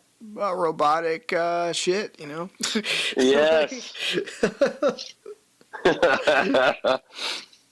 Jordy the Blonde did an amazing remix. It just totally took it whole new level. It was like very trippy and dance. Very, very modern sounding, and it's cool too, because usually when I think of like remixes, I think of which I do like some rap music. But actually, when you usually think of remixes, I think of like rap music, and I think you don't see as many like rock remixes now. But I mean, now with like TikTok and all this other stuff, everybody's always everything is a permutation of something else in some way, but. You don't see it as much, I think, with rock and roll. So I think that was really a cool idea, Thank you. And then Lawrence did us a badass video too. And this was totally when everything was shut down. Like I had this idea. We had this idea where we were going to have dancers, nice, and we were going to go to all these different places. A lot of places around LA, but we wanted to go in like do the bot bop in all these famous locations, and we had this idea. Wow, that reminds me of there's a few different videos like that where you'll have different people mouthing it or doing something in the different spots, like the first one that comes to mind, I can't believe I'll say this on record, is Fenway Park. There's the Rockstar video by Nickelback. I was gonna say. Yeah, that's a fun song. Yeah, and the much maligned Nickelback. We had all this punk credibility on this episode. But you guys are still here listening to us now. Right. When we get deeper into the show, it's okay to say you like a couple of Nickelback songs, man. I don't listen to it anymore. Nickelback therapy group. Yeah. Yeah, that was Rollins when he's on a blind date or whatever. So what's in your CD player and CG changer now? Well, I really like the new Nickelback movie. Get out of the car! Get out of the car! That used to be the thing when you go in as like a teenager going into the Hot Topic store. They'd be like, "What's the 3 CDs in your changer now, man?" Well, I really like that new Drowning Pool record. And whatever new metal that just came out, I like rock too, but yeah. Nickelback. I just gotta say they knew how to make that. They knew how to make it widespread and commercial, and I saw them. I went to this festival one time in Vancouver. Was it the one where they got rocks thrown at them? And remember the guy was like, "Fuck you, people," or whatever? I don't know about that. This was a long time ago. This was like 20 years ago. But like the Dropkick Murphys headline and Pennywise headline, and they had a lot of Vancouver bands. They had 5440, and but Nickelback opened, and no one knew. What they were going to do at the time or anything. But I think that, they were able to write some catchy songs. And I think I read something one time where that, they said we can write a hook. That's what we can do. And they can. I mean, they can. Yeah. They've been on radio and they've been, they've done very well for sure. Mm-hmm. Yeah. But it also made me think of Tila Tequila, the MySpace. Who was at the the gathering of the Juggalos, and then I guess she was like pelted with some beer bottles or something. Those guys are brutal. You see, even they're throwing shit at Method Man. Remember that? Oh my god. No one's safe at the gathering of the Juggalos. Like you're either ICP or you're getting pelted with shit. But even I was listening to there's this comedian Tom Seguro. He does. I think that's him. He does a podcast with his wife called Your Mom's House. I think, and it was a YouTube clip. And they interviewed one of the guys. They interviewed Shaggy 2 Dope of ICP, who has the makeup on. But they were even playing this clip of like a TikTok video or some clip of this kid who had got his face tattooed in the clown makeup of ICP, the Insane Clown Posse. Wow. And then he got it removed or gradually removed, but you could still see like some remnants of it, and he was talking about, I can't get a job and my life is ruined. And even the guy himself who's like in the group, right, was saying like, I don't know what's wrong with these people, like suddenly even he was, that's when you realize you've gone too far. Like even for them, it's like it's one thing if you put the makeup on at the show, I guess. But created a monster. He's like, even I don't have those tattoos, God, he should have given him a job. He should have been like, you're my best fan. Like you're working for me. So yeah. Boy, I love that fan base though. That's definitely. That's amazing. Like it's like a religion, right? Sure. Yeah, you want, that's what you strive for as an artist. Like you want Raiders, you want ICP, right? You want Deadheads. You want, it is like a religion, right? It's It's powerful. Yeah. Mm-hmm. Love that. I love that fandom. That's That's good shit. Yeah. Speaking, I was thinking of the goth robot fandom, and you were mentioning the dancing. Yeah. And it's so funny that because I know Goth Robot 2.0 has gone out dancing to like the famous. We were talking about with Lawrence. I would go to like goth nights out here. Like there's one. Yes. One called Ex Mortis, and there's one in Salem called Dark at this Asian restaurant called Kodo, and yeah, we would go out to that stuff. And for I know Goth Robot 2.0 went out to Bar Sinister, which is like a famous goth club. Yes, great spot. And there was this goth girl I knew on Instagram who was like, "Oh yeah, I've seen like that guy at the club." It's like, holy shit. And it's funny, he's like continuing the tradition of the original Goth Robot, because the original Goth Robot, who, like I said, was like a giant trash can standing like railroad lamp, you would think would almost be immobile, but the original Goth Robot went out dancing at TT the Bear's place in Central Square, Cambridge. Oh wow! Yeah, so back in the day, yeah. So it's a tradition. Yeah, Goth Robot 2.0 is sleeker. Yeah, stronger. Made for entertainment. Made for. He's also, you could see him at some of the comic book conventions out there. I know he's been out there and. Yes. Yeah, doing the DIY thing with like stickers and things like that. Goth Robot 2.0 met Tommy Wiseau, the director of the. Yes, yes, he did. Oh, hi, Mark. He gets around. Yeah. Well, everyone loves Goth Robot 2.0 for sure. No, yeah. They were saying this guy's really committed to the cause here. I guess people from the Marvel universe were praising him. So. Yeah, and he did that thing with Logan Paul. Oh yeah, he was in a Logan Paul music video, right? With a bunch of pro wrestling guys. I think he got like body slammed by someone. I don't know if it was Logan. Which probably broke the wrestler. It was Goth Robot. Yeah, the song was called body slam a robot. Like what's that gonna do? The song was called Randy Savage, so it was appropriate. Randy Savage, yes. Yeah. So where I like to tie things together, like we've come so full circle because we talked about pro wrestling before. So yeah, and his fighting career too. I mean, who knew like that dedication that dude has. Logan Paul. I was thinking, like, does Goth Robot 2.0 have a fighting career? Maybe that's next. Oh, I'm sure he's scrapped a few people. You and I know. Yeah, he's going to be charging $100 on Cameo to do video shout-outs next. That would be. I felt bad for Goth Robot 2.0 though, because we did the one of the KEG holiday specials. We did the Labor Day special, the 4th of July special. That, yeah. Oh, sure. Mm-hmm. Yeah, but the 4th of July special was so lauded, and everyone was so loved it, and I wasn't even planning on doing another one, or I don't know. I wasn't planning on doing a Labor Day one, that's for sure, Michael. But everyone's like, you got to do a fucking Labor Day one. I'm like, is Labor Day that fun though? Like everyone's going back to school, and and I mean but I was like, you can't wear white after it. yeah, it's the coming of fall. Summer's over. Like, do we need to celebrate Labor Day? But I was like, okay, I'll do it. Let's do it. So we did this. It was like our spin on Hollywood Squares, and Goth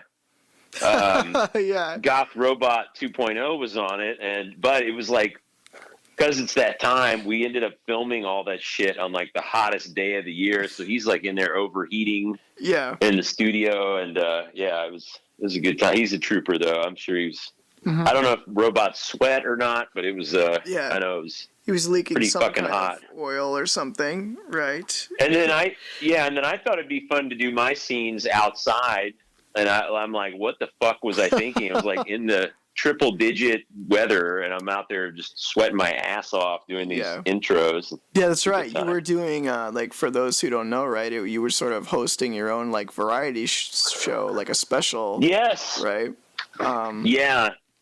And you would do the intros and sort of little like bits and sketches and stuff, and then you would throw in like different friends of yours, like doing music videos and different performances and stuff, right? Put one of my poems in there, some spoken word, and I got to show off my Goth Robot 2.0 and Keg artwork too that was inspired. I love that. Inspired by Goth, Bot Bop, the song, and the video. And it's a lot like Experimentally Ill, right? Yeah, in a way. the film festival. Yeah, like kind of taking a variety of artists and gluing them all together and say, hey, like check this out. You know, these are our friends and you support each other, and yeah. Definitely. Yeah, I just wanted to do a show with my friends. I'd say the silver lining of last year was I think a lot of people got to do things they hadn't had time to do. That was my story. And like I had been wanting to do more keg. And I wanted to do more music and we couldn't really be on stage. But I wanted to also do a video project. I thought it'd be fun. Like, let's all do a song together. Let's all do a skit. And it was big, and we did 3 of them. We did Keg's 4th of July special, Keg's Labor Day special, and Keg's Halloween special. And I wanted to say, I haven't formally announced it yet, but I wanted to make an announcement here and on record on Michael's show that it's coming back. So it's going to come back in a new form. We're figuring some things out. So from what we've learned and the logistics, as you know, whenever you have that many artists together, there's a lot of logistics and working on that some more too. But I had a blast and everyone had a blast. And we're gonna do it again. So yeah, I mean, like some highlights, like we said, you had the Real Groovy Films stuff, the Rhino stuff from our buddy John. I think I can't recall exactly which. He has like so many cool things that you can see a lot of his stuff on the Real Groovy Films YouTube channel. Kung Fu Hippie. Oh yeah, Kung Fu Hippie. Yeah. Shooters. Oh yeah, that was our buddy. That was Victor. A cute one. Yeah, Victor and a relative of his. Yeah. And Vermin Supreme. That's right. Vermin Supreme is famous for being a presidential candidate. Runs every year for president with a boot on his head and a giant toothbrush, and says everyone will get a pony if they vote for him. And so yeah, he went viral a few years ago. He's great. Raymond Walker.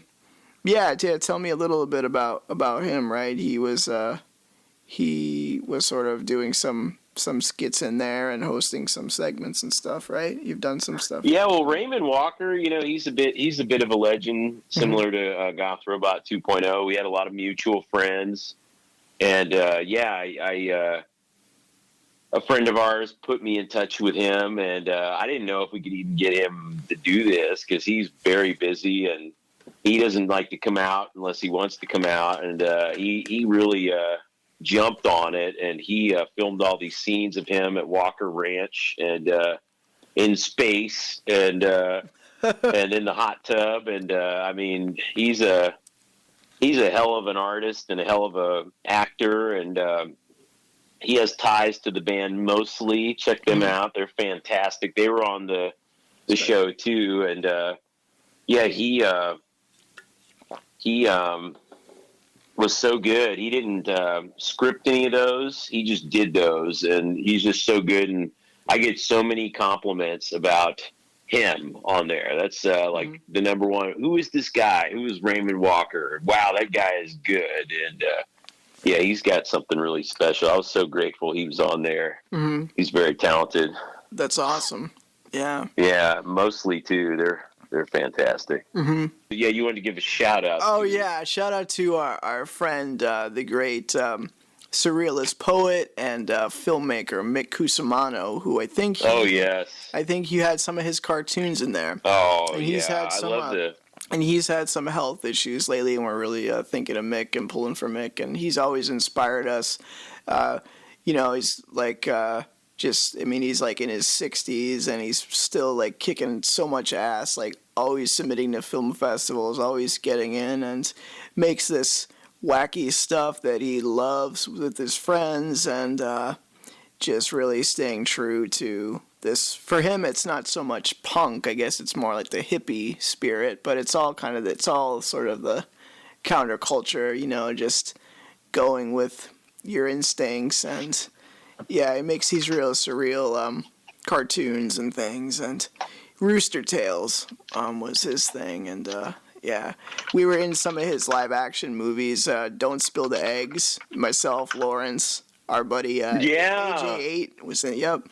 Don't Spill the Eggs, and Lawrence was the star of Monkey Do, Monkey Don't, where he was he played an athlete who took monkey genes and then became an ape, and based off some poems, and then it's a very shoestring budget, like looking piece, and Mick just couldn't give two fucks. He keeps making shit and getting into festivals all over the world, and he's the man. So I did a podcast with him for Experimentally Ill, and tells a lot of his life story, and yeah, just always cool. Sometimes speaking his own language, it seems like, but it's awesome, like if you hear what's this saying, like those who march to the beat of a different drummer, like listen to that beat, listen to that bot bop. He's so brilliant too, and I wish him well too. I hope he gets well soon. And I love the Surreal Cafe. You guys were in that too. Oh yeah. That was awesome, and I love the Human Farm or Human Zoo. Was it Human Zoo? I think so. He has some good comedy ones, like slapstick comedy. Yeah, he has this animated short, and we had it in there, and it's so good. You guys got to watch it. But it's where dinosaurs go to a human zoo, and they and the dinosaurs are analyzing human behavior, and they're like, they have two people smoking cigarettes, and the dinosaurs are like, why are these humans inhaling fire? And it's just so fun. I love that one, and the Egypt one.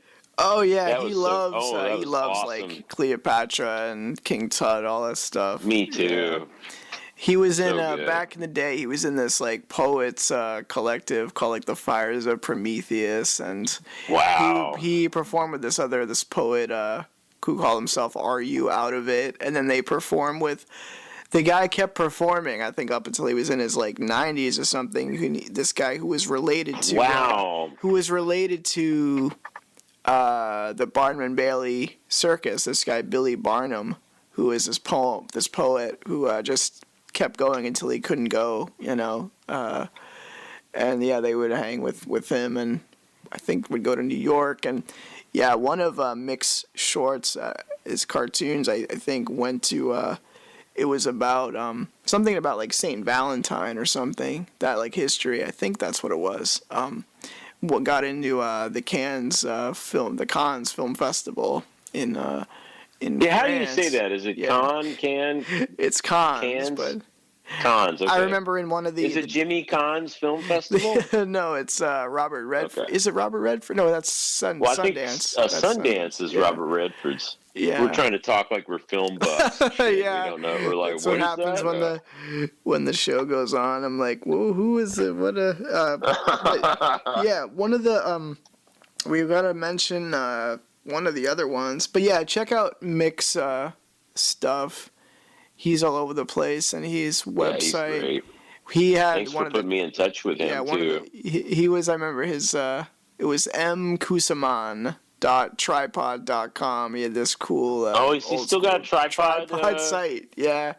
Wow. And he's writes these really cool stories. Like he has old like diary entries. He talked about going to a rave in Amsterdam and running into punk rockers and stuff like that too. So. Wow. Really cool. He always would be a perfect Doc Brown. He's got a mad scientist look. He went to some caricature, because sometimes he'll get side work as like a caricaturist, I think, and a lot of people would draw him as a mad scientist. And really cool. He's a good animator, yeah. I'm fixing up like older episodes of the podcast here, Experimentally Ill, and a couple years ago he gave me like a great. It's like his life story, like such a cool guy, and that was me, like in my 20s, like scared to color outside the lines, and here's this guy who's I'm like, how do you just do it if you're afraid to do it? Yeah, just do it anyway, and it's like no shit. I love that. So, it's awesome because he was talking about when he was trying to when he would do the live action stuff, he was trying to get back to the feeling of like being a little kid, you know, and having fun with your friends. And, you know, Yes. at the same time, he's doing these animations that are really speaking to history, I mean, archaeology, old school rock and roll. He was a fan of too. I mean, I think he went to see the Who a few years ago. I mean, come on. Oh, wow. I don't know if he ever saw the Grateful Dead, but you know, it's that kind of guy. Yeah. Yeah.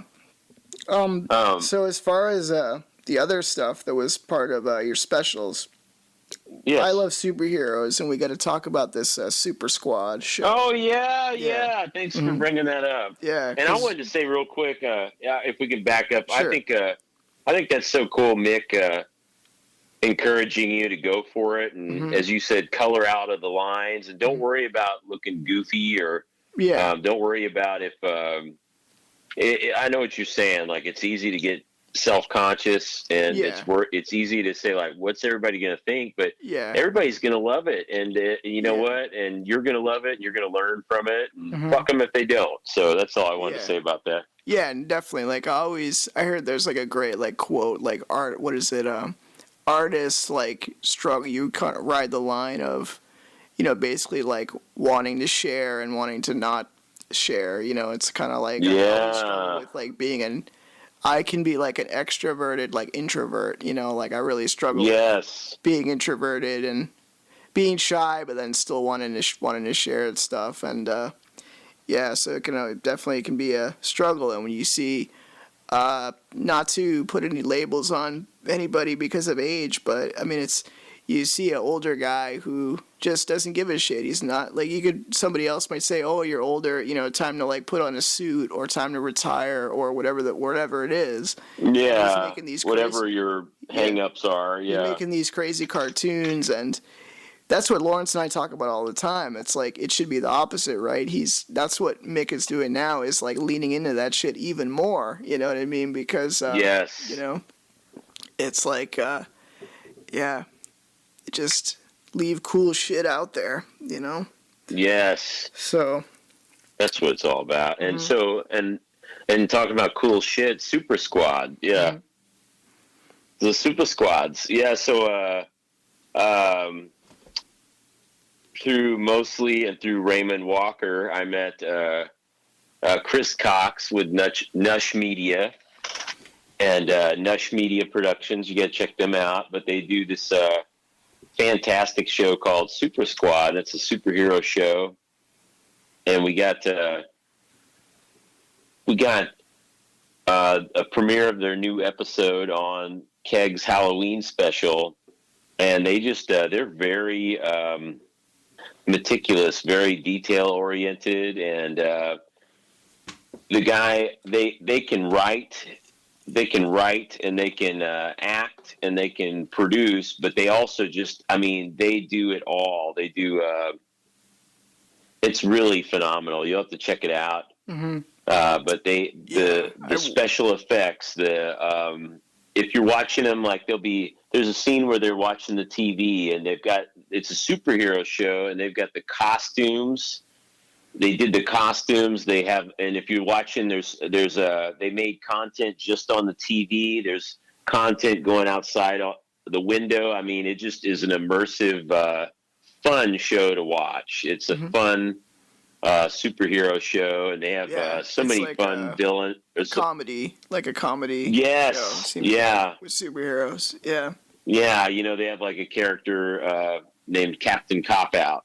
Yeah. It reminds me of some of the if you ever got into the Tick, that like cartoon and that it was a comic here. They actually started in New England. I think he was like a mascot for. I didn't know that. A comic book newsletter. Yeah.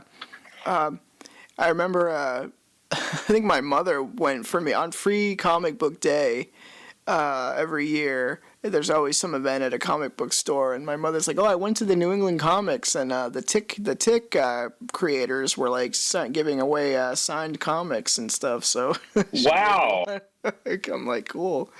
I love the Tick. Yeah, and then there was another show recently where it was a little bit more serious, but still, you know, funny. And then like prior to that, Patrick Warburton, who was Putty on Seinfeld. It was a little more of a slapsticky version, and I grew up with the cartoon in the 90s, the Tick, and I remember playing the video game, but yeah. Oh, that was awesome. Superheroes. And even that one, yeah.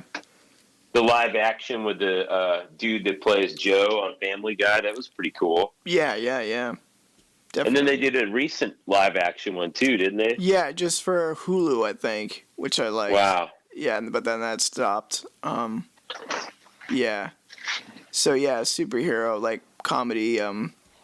It's sort of like a superhero like sketch comedy thing. It's awesome. Yeah, there's like the one on the Halloween special. You guys will have to check it out. But like there's the villain Doctor dishes it but can't take it. Dishes it out but can't take it. Yeah. yeah, and he's like fucking up shit all over town, and they're just like, do we want to go out there, or do we want to sit here and watch our favorite show? And they're trying anything to, why don't you call the Justice Kid? Yeah. Well, we have to wash our costumes. Like, they're trying any way to get out of having to protect the city, right? And and I was a big fan, and then they said, hey, we're going to try something new.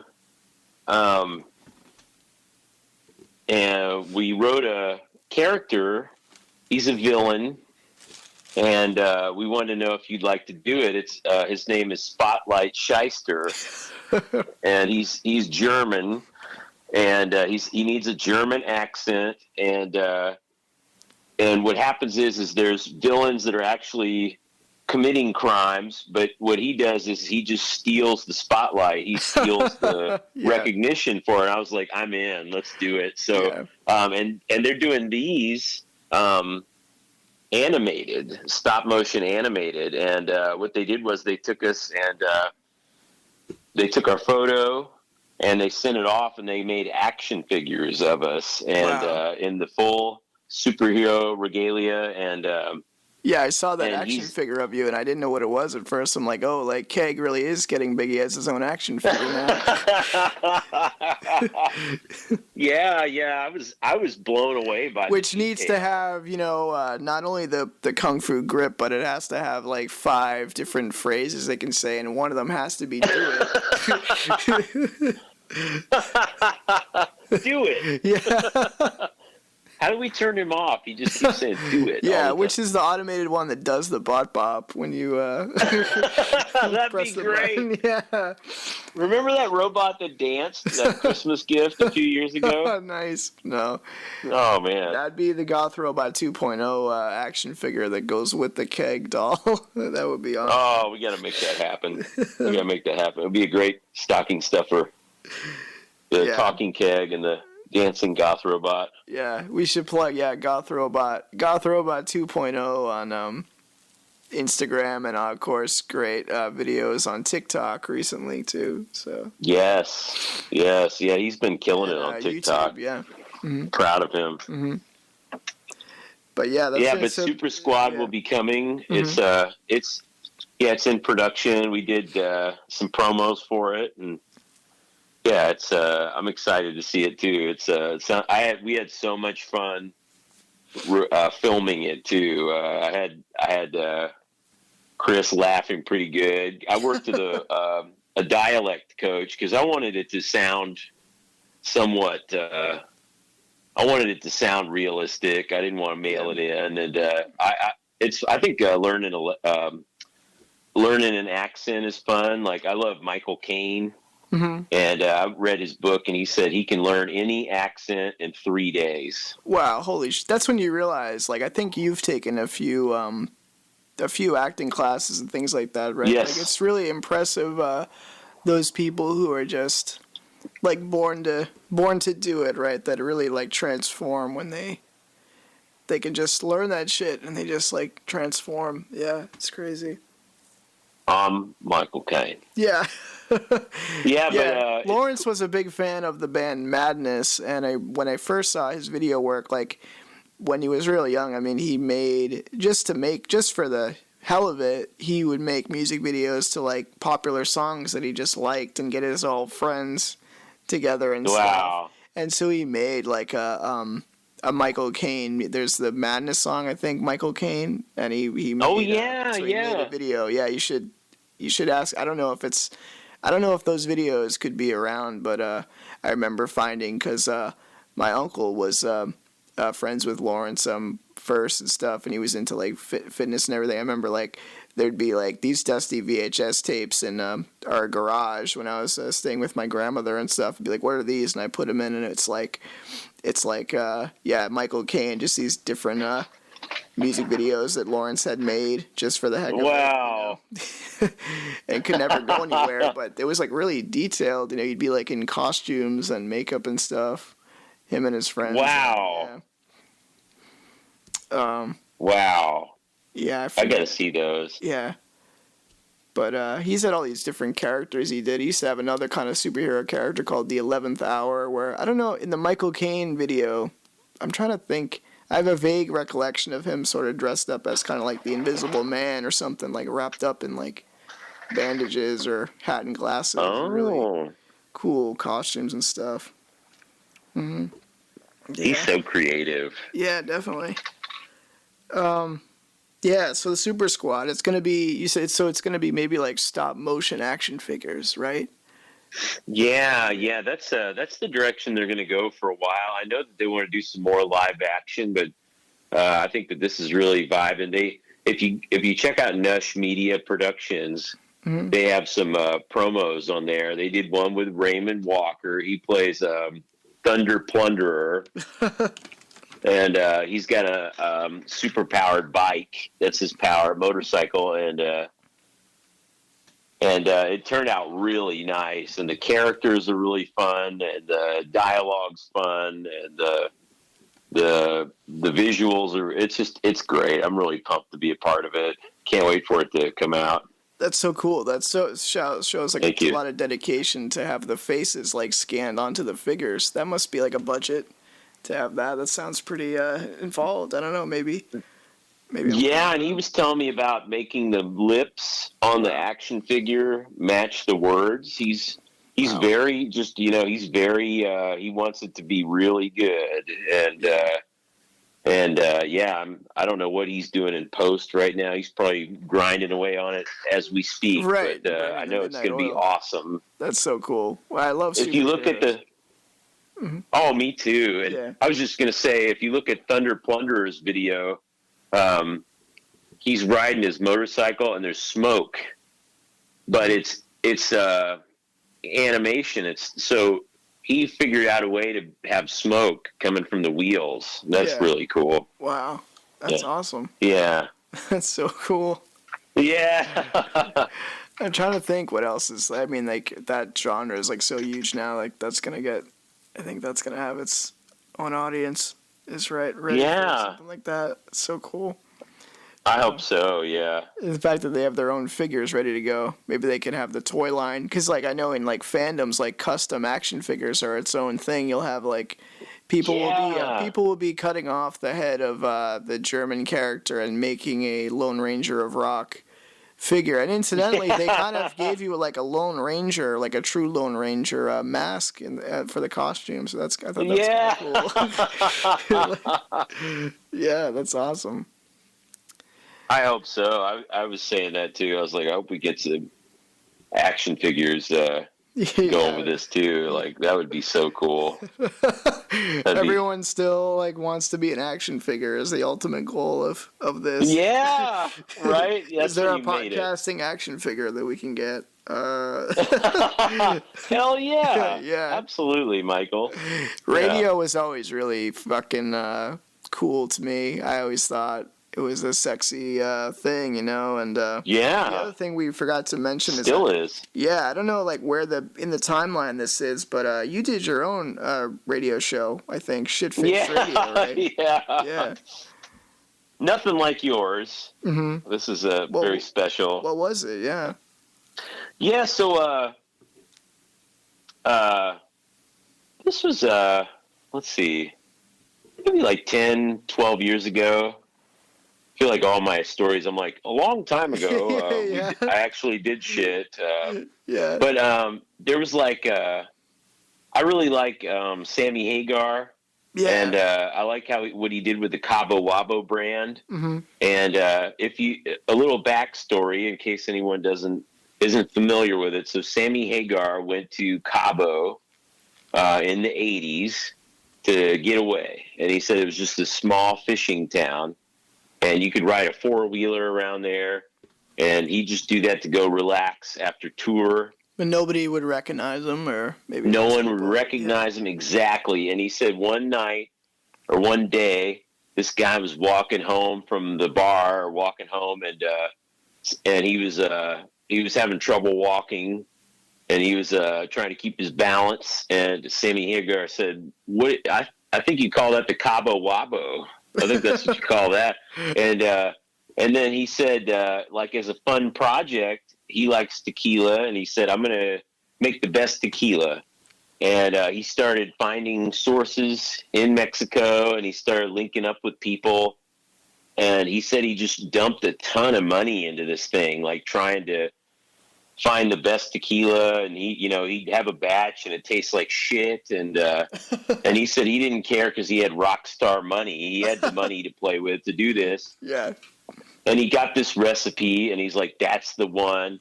And he consulted with his friends, and they liked it too. And then he said he wanted to build a cantina down there, the headquarters.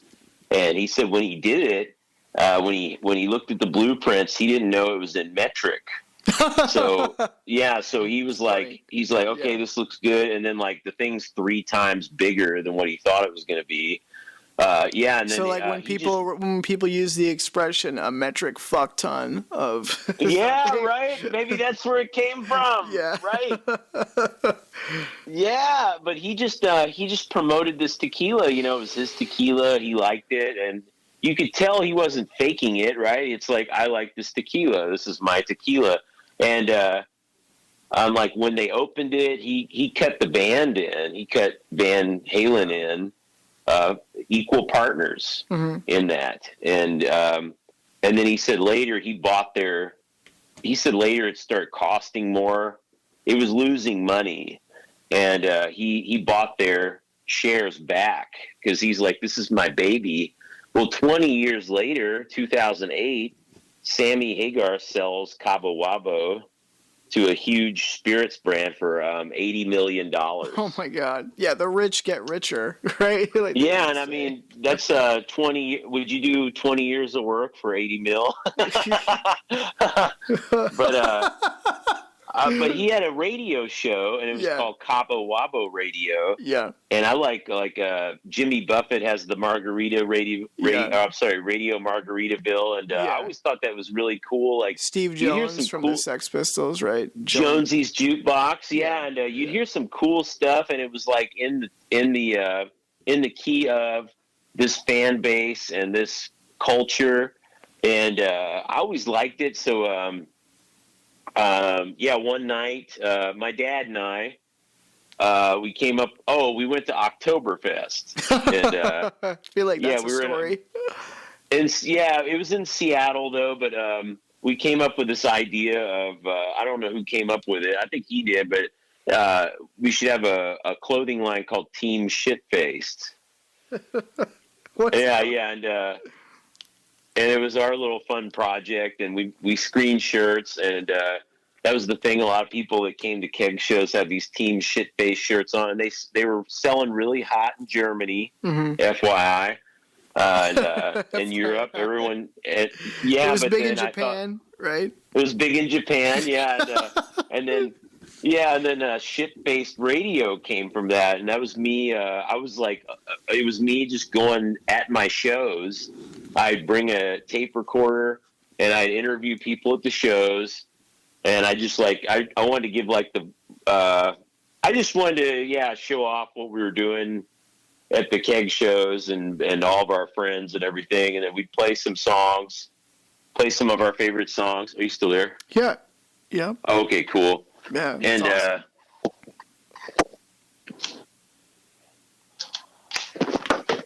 Thank you. And it was really fun. I did it for a while, and then would you put that stuff online or? Yeah, it was more in a podcast format. There'd be like, it'd be about an hour, and I'd play a bunch of songs that I was trying, songs I liked, songs that I wanted to promote, and then it'd be me talking with people, usually live on the scene somewhere. Yeah, like and then like from the shows, you said, yeah. Yeah, like after I play, I'd get the tape recorder out, we'd talk and have people say shit, and it was fun. And then I was thinking about doing a 24-hour broadcast like Cabo Wabo did, or like Margaritaville still does, but that's a big undertaking for sure to have, like, I was looking into having a dedicated computer that just, you load the songs in and just it keeps going all the time. Mm-hmm. But I didn't wind up pursuing it, and then Cabo Wabo Radio closed. I think it was because it's a big thing to manage. Yeah, even if it's Marky Ramone had his own radio show. That's radio, awesome. Something like that. Yeah, that's fun stuff. Mm-hmm. I love what you're doing. Yeah, definitely. No, I mean, I thought it was so. I mean, I was so excited to try to do, like you say, the morning slot, and then when we were with regular radio, where it was different, where it started versus where it ended up, but it really was like out of a movie or something. Like these guys who got this like hole in the wall building, who they had all kinds of like cool posters up and stickers, and bands would come in, and it seemed like really cool, and it's still, that idea is still cool, and that's why I'm still doing it. Happy to be back to talk to you and keep it going. Yeah, you're right. It's all about keeping it going, and I'm glad you had me on this tonight, mm-hmm. Michael, and I'm glad we're both we've both been dealing with some things behind the scenes, and I'm glad this pushed me. Yeah. Your energy got me excited and inspired, awesome, and I hope mine did too, man. And we'll have to do more of these for sure. And you should write a screenplay about the guys that, all of a sudden find themselves on morning talk radio.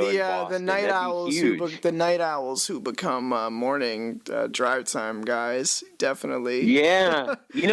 The stakes are so high in that biz too. The morning drive. That's huge. That's what we learned. I think we really put a lot of pressure on ourselves with it. It was really maybe more stressful than it needed to be too, and maybe that's part of that, is that perfectionism thing too. Because we would talk about having some celebrities and things on, but we would love to have our the fringe artist friends on, but then we were also kind of asked to do like typical talk about news topics, and then we would have music breaks, so I try to find we'd play Motorhead or really into like Morning Drive, Elvis Costello or something.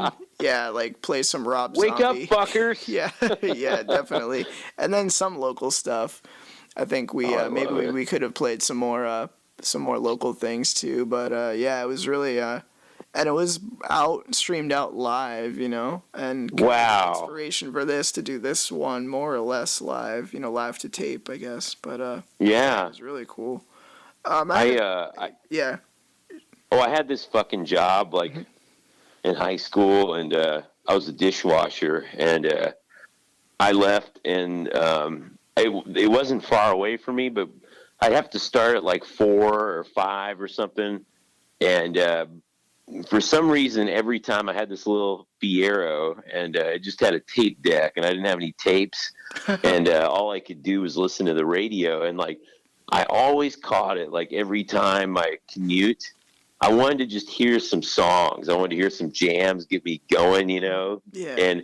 And like, no matter what time I'd leave, I always caught them on like the commercial break, like when they're switching DJs or something. I'm like, fuck. And like, all I do is listen to commercials on the way to work. And it sucked. Man. Yeah. I mean, now we're like living through this transitional time with like media, like I used like in, in high school, and that's when I discovered like WBCN here was like a legendary alternative rock radio station. That was the place that picked up Howard Stern, and they had Opie and Anthony like in the afternoons. And I met like Opie and Anthony came to like Newbury Comics here. I met them when I was like 16, and when I first heard them, I was like so excited. Like it was like the same feeling when I discovered punk rock was like these radio guys that I'd never heard anything like it. So I was like really inspired, and I got this poster board, and I did this. They had this the campaign they would do,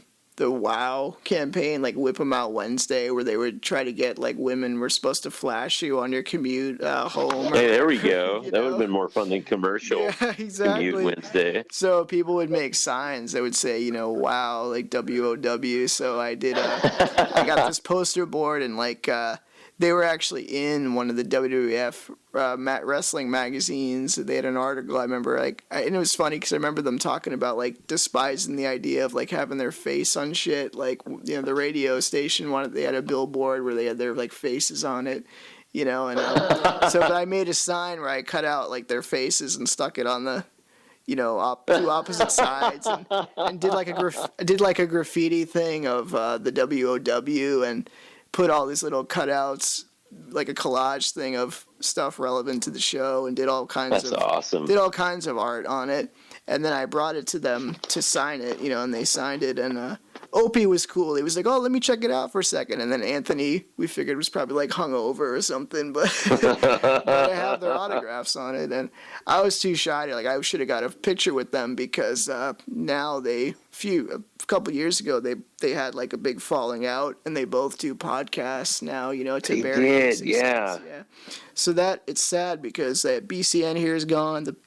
The last big rock station we had was WAAF, and that went under like a year or so ago. And a couple of they had this cool like purple-haired, raspy-voiced chick, Mistress Carrie, was like the big DJ on there, and she just got some other job. But everyone's doing like internet stuff now, and for music, like that's where I discovered some rock stuff, some alternative rock stuff, or like Ramones and things like that. But I still listen to. We have a big classic rock station, WZLX here, but that's pretty much the only thing that there's really not much on like regular radio now. So it's really fascinating what hangs in there and what goes, like you said, like those radio duos, Opie and Anthony. Once they split for good. They're because you find out out they were holding in all this animosity, like they had to too, right? Like the money and they had to keep it. And you become like a brand, so you have to like stick together, and But a couple of we covered like a lot of awesome stuff, but there's a couple of things that we could cram in there was as far as shows, I know there's that P-Lander Z show, and you were a bowling pin in the audience. Yeah, Japanese punk band, right? So tell me about that. And then I also, for acting, I wanted to ask you about Finger of God, because I didn't. Yeah. Wow, thank you for digging into these. These are fun stories. Mm-hmm. So the Funhouse, that was where I played a lot in Seattle, and which is where you're from, right? How long have you been in LA now? 10 years. Oh wow. Yeah. Yeah, it's time flies. Mm-hmm. The Funhouse, I played very often in Seattle. I love that place, and it was it had a really cool location right under the Space Needle. And the owner's name is Brian Foss, and he has a radio show called Sonic Reducer. Nice. And he's a really nice guy, and he the Funhouse had to move because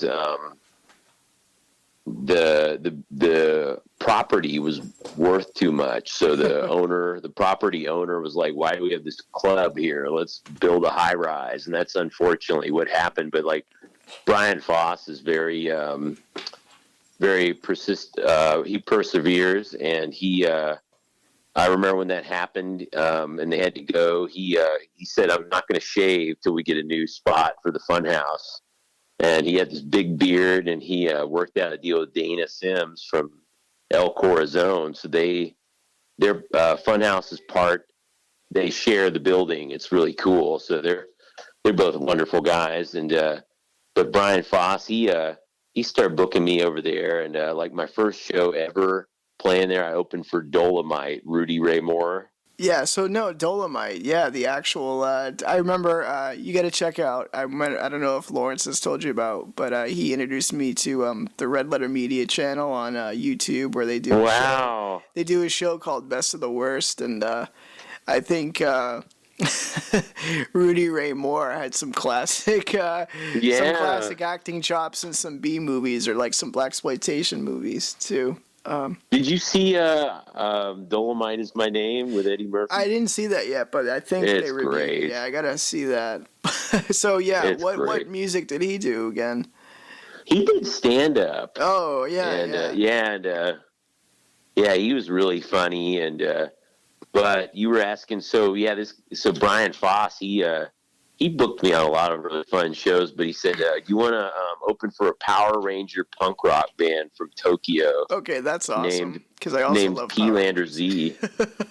And I'm like, fuck yeah. Mm-hmm. And they were so fun to watch. They were just really high energy, and they were all dressed up as Power Rangers. And then at one point, they handed out these fucking, because they're just pumped up. They're having so much fun up there, and the audience is pumped up, and we're all like, what is this? This is awesome. And then they start handing out these bowling pin costumes. And we're like, what? And they're like, yeah, put it on. Like, while they're playing, we're like, what? And so like a lot of the audience is wearing these bowling pin costumes. And then the lead singer puts on a bowling ball costume, and he runs through the audience. It was just so fucking fun and so original, and it was so much fun. True punk rock is to become a bowling pin, bowling ball. One time, the Batuzis played. Have you heard of them? I haven't heard them. No. It was Sylvain from New York Dolls and Cheetah Chrome. Mm-hmm. And they had their own like super group, and they played, and they were playing all these fun songs, and they're playing stuff from everybody's catalog. It was so good, and they were playing a lot of 70s punk and stuff and glam rock, and then like so I'm watching it, I'm having a good time, and then like the last song, like when they're ending it, when they're gonna build it up and go big and milk it and rock out. Sylvain just puts the guitar. He takes his guitar off and puts it on me, and then he walks out. Where were you at that point? In the audience, or were you? Yeah, I was in the audience watching, and so this was the Funhouse. Was this great venue, right? That all this stuff had happened. Right? Oh yeah, it was awesome. Like, and the fans were great. They were regulars, and so many great bands played there, and I got to play with a lot of great bands there. And like the night that I did America's Got Talent, I wasn't there, but they like turned everything down, and then they put my performance up on the screen. Oh, that's awesome. Live. Yeah, they're just wonderful people. There's our man. One of our own is on TV here. So cool. But after so Cheetah Chrome, they're playing Dead Boys. They're playing New York Dolls stuff. They played some T-Rex, and then they finished with Get It On by T-Rex, and then I got Sylvain's guitar on, and then and I'm laughing, and he's laughing. I give it back to him, and I was like, "Thanks, that was fun." And he's like, "I knew you were a strummer. I know you was a strummer." Yeah, it was cute. I was thinking about T-Rex with like Bang a Gong. Like Joan Jett always cites them as like one of her influences. I think. Like Mark Bolan. Yeah. Did you see what happened to Mark's Millions? No, what was that? It's a documentary, Mm-hmm. and it's fascinating. I highly recommend it. But Mark Bolan was getting a divorce, and he was dating one of his singers, and he had a child with her, and he left his whole trust. He left the trust of all of his money to the child, Roland Bolan, who's now a famous singer as well, and he did it in the Bahamas. He left the trust there, and because of the laws there, they couldn't give his son the money because it was a child out of wedlock. Oh, wow. That's a thing. Yeah, there? so Wow, that's they was crazy. talking about like all this weird. There's a lot of weird things that happened the day that Mark Bolan died.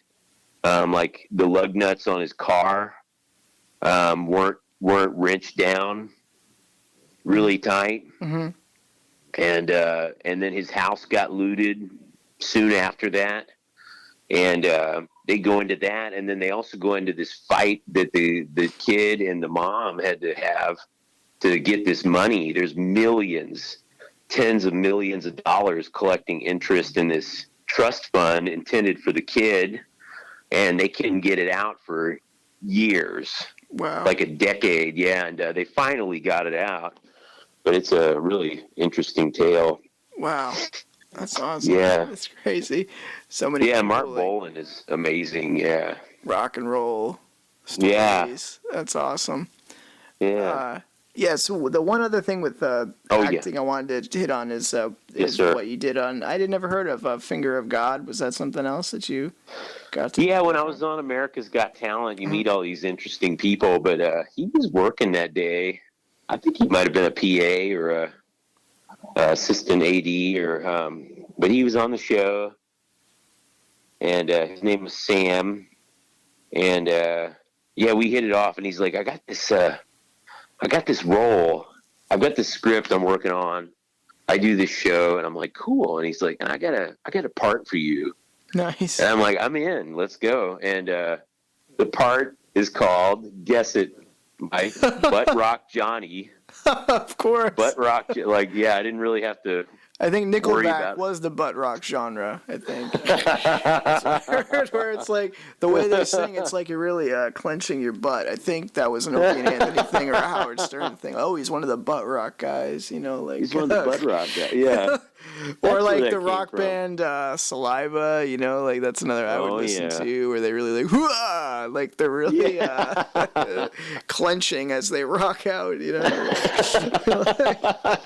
That makes sense now, yeah. Yeah.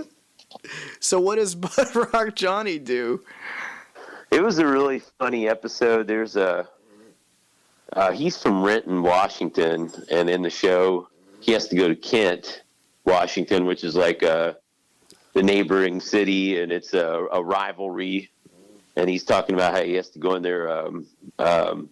It was a dig at Kent, so he was, he's saying, I got to go behind enemy lines. I better dress the way the locals dress. And he dresses all like hard rock, like all 80s metal and shit, like as if Kent's still in the 80s. And then he hires Butt Rock Johnny to like guide them through there. And we had a lot of fun that day. Yeah, like the first scene, I hadn't worked with him or anything, but he wrote these really funny lines for me. And I don't know why for some reason that stuff's gone now. We have to ask him about that. Yeah, But, like was that like a series that was available or what was- Yeah, it was a series, and I don't know why it got taken down. I'll have to track him down. Sam Graydon. Yeah, but he wrote these really funny lines, and it was a really cute script and a really fun time. And the first thing we show up and the first scene I'm in is with him, and it's me and him, and I'm telling him what I have to do, and he's like, okay, action, and I say my line, and then he's like, and he just bursts out laughing, and I was like, all right, good, this is gonna be good. So make him laugh. And, yeah. So you were kind of another like rock and roll guy, right? It was sort of that the Keg thing. Yeah. And then I'm supposed to be their guide through Kent. And then that show was really good, and it got a really good response. So when Dio passed, Ronnie James Dio, yeah. Ronnie James Dio passed, Finger of God wanted to do a tribute, and they did a shot-by-shot remake of Rainbow in the Dark. Wow. Yeah, and they star in it as their characters, and then I play Vivian Campbell, the guitarist, and that was a lot of fun too. Those guys were really creative. What was the show originally on? Was that broadcast anywhere?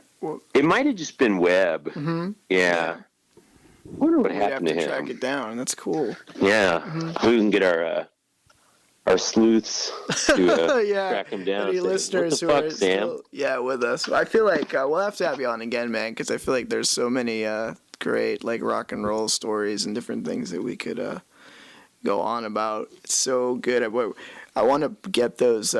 Make sure I'm going to include the your songs in there. So, is there anything like you wanted to talk up about, like the song "Love Is Blind" or any of the other? I know we're going to play some Christmas bitchin' because we're almost at Christmas season too. So, well, I'd love to come back on. I had a blast today, Mike, and I wanted to say. Christmas bitchin'.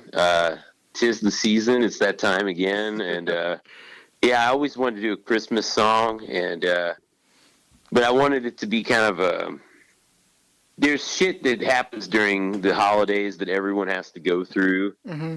And everyone has to deal with. And it's not all just fun and cheer. But I wasn't bashing Christmas because it is a fun time of year. It's fun to see everybody and have special time. So I wanted. It wrote itself. Christmas bitchin', Kind of reminds me of the Ramones doing "Merry Christmas, I Don't Want to Fight Tonight." That's another one. Yes, I love that song. Mm-hmm. But it's everyone's already doing so much. Whatever it is, we're having family over, we're traveling, we're cooking, we're catching up, we're wrapping presents, we're giving our time, we're giving our money, and I don't want to hear any bitching now. It's cold out, and I don't want to hear it. That was a fun one, and I get so many texts around this time. They're like, "All I heard today was Christmas bitching, Keg." What's with all this Christmas bitching? I went out shopping today. And, it's the world's too materialistic, and anyway, I had to watch another terrible movie tradition. Is I got to watch Jingle All the Way, the I love that one classic. I remember seeing as a kid. I have to get the Turbo Man doll. You're our best customer. So good. This is really cool because I know it's something fun and get everybody motivated again and do some new cool stuff because I know it's so awesome that you keep mentioning. I could tell like how close you are to your dad and going to all these cool. He kind of got you into music, it seems like, right? Or I think you've been doing music since you were 4 or something. I think one of the America's Got Talent things said something like that. It's that was I don't know where they got that number from, but it's fine. I don't know. He was banging on pots and pans at the time. That looked really cute. That was in those baby pictures. But you were saying you kind of were going through your own country song lately. So my best to you and your dad and everything. And you too, man. I know you're going through a lot. Yeah, definitely. With family, stuff is tough. So and all I wanted to say, if we're still on the air here, is we should all just enjoy what we have, and what we have is really special, and hang in there and keep doing what you love, for sure.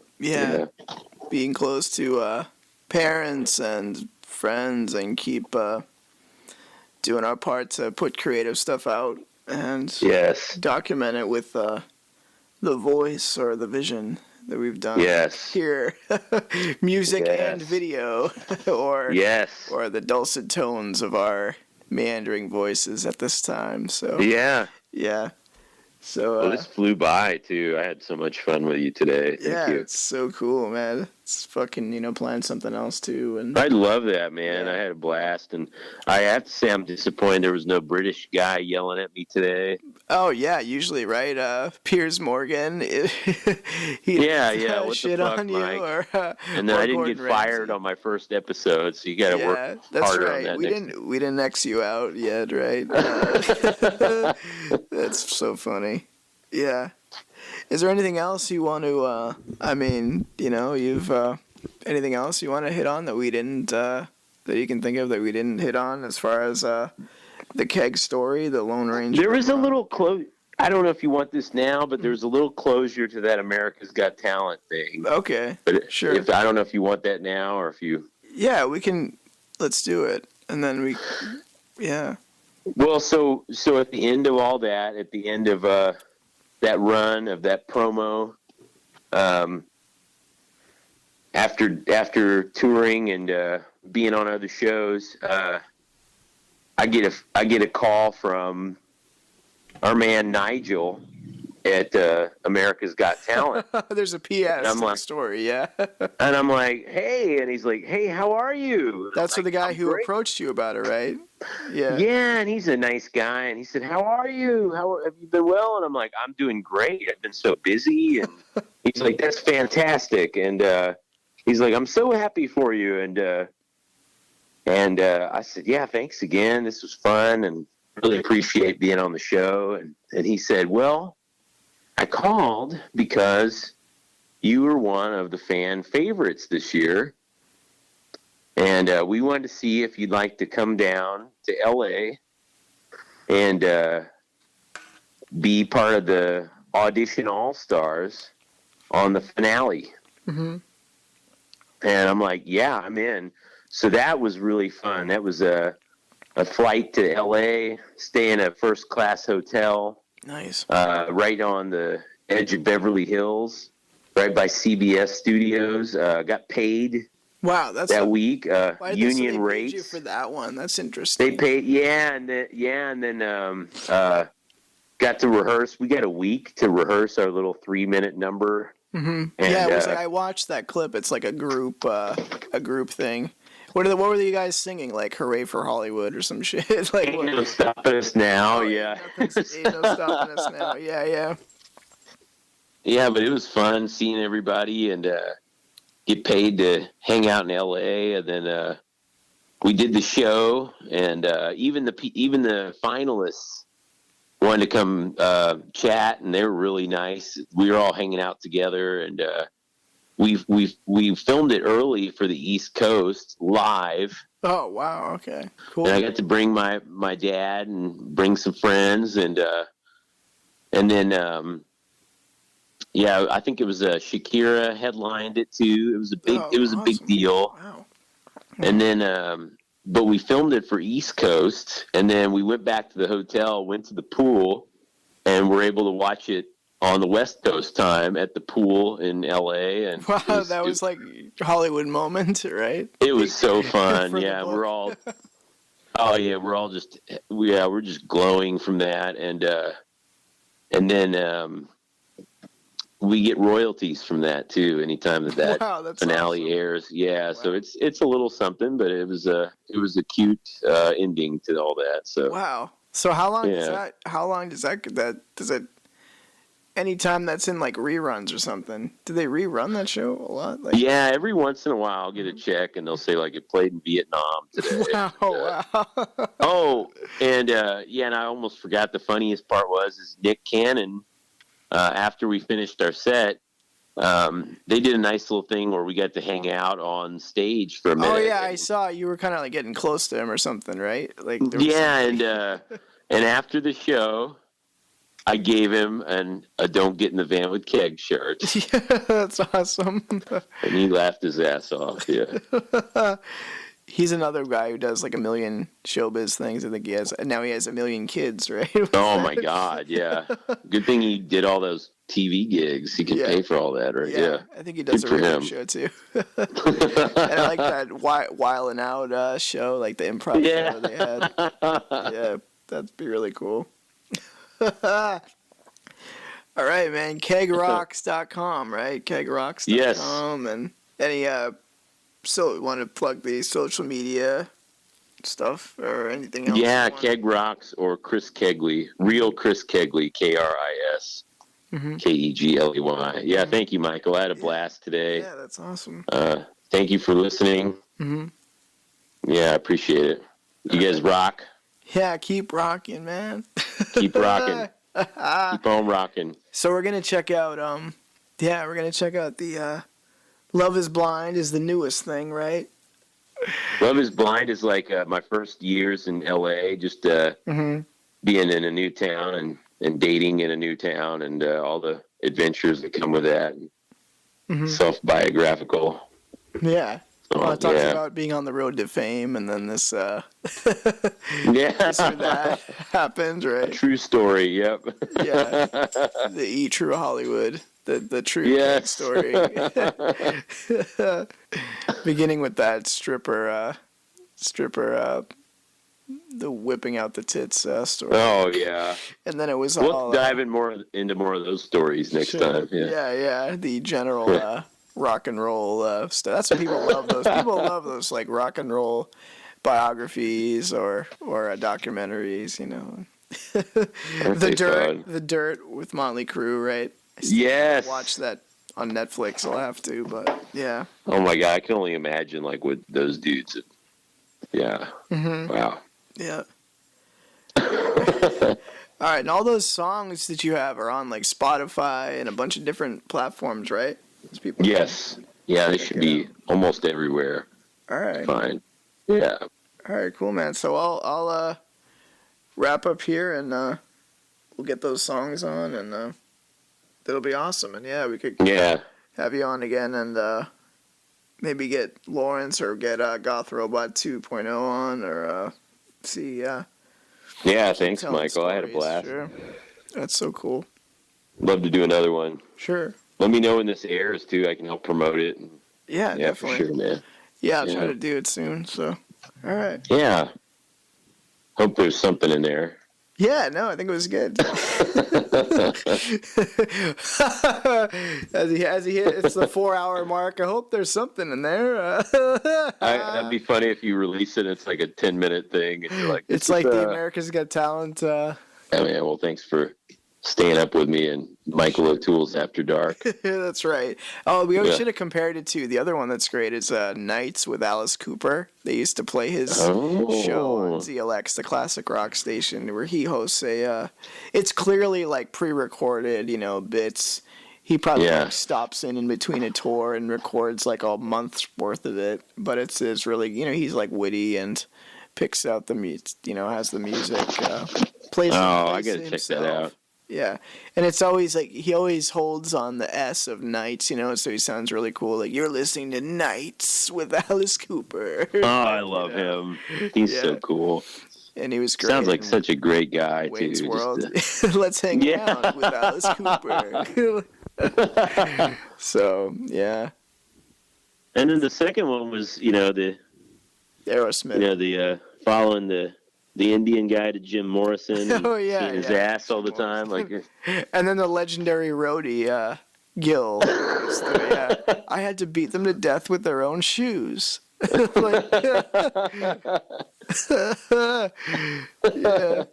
So think of like roadies was more serious than that, but that kind of culture is so cool. And I feel this could be for our next episode, our second episode. Yeah, there's so many good stories, so many good like rock and roll type of stories. Because there's so many different ways you can play it, like serious and funny, and it's really.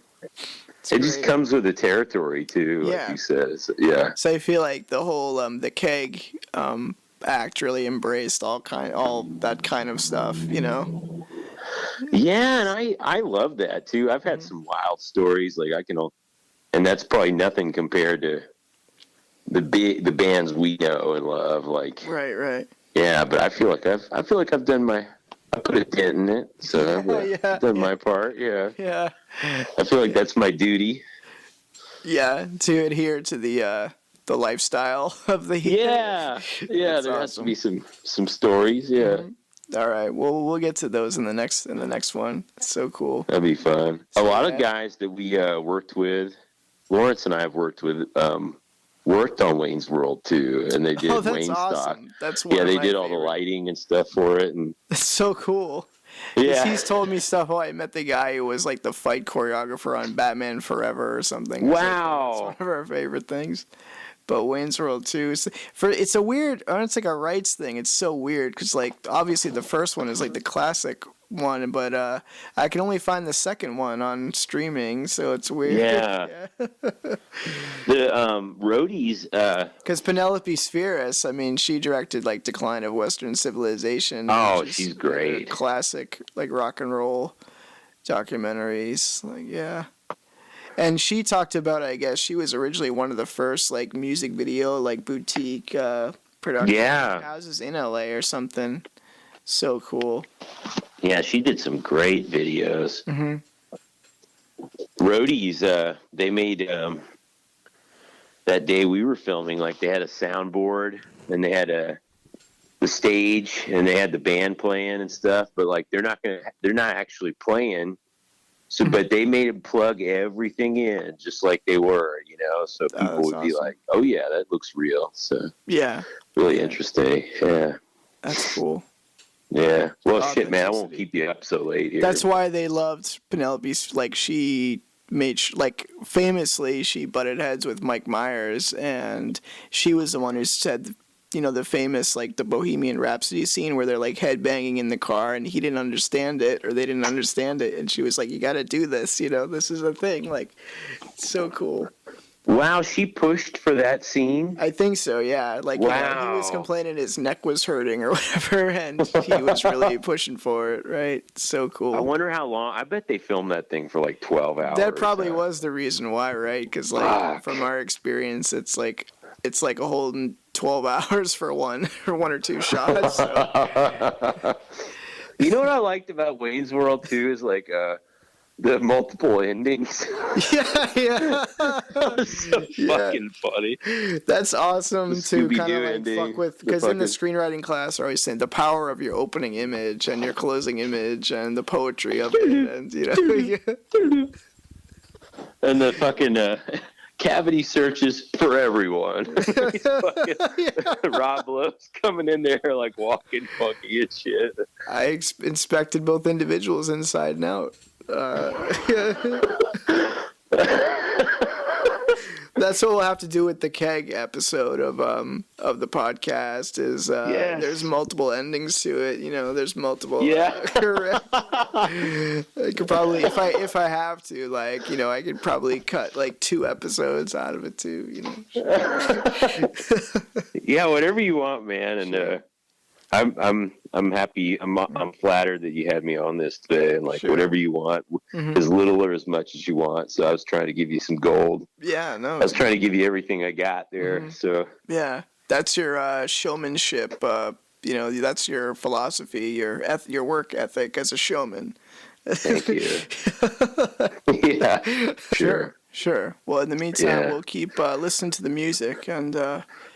Checking out kegrocks.com, and we can catch up on your discography on there, right? So many so many albums. Yes, thank you. Enjoy. Yeah. Thank you. Keep rocking.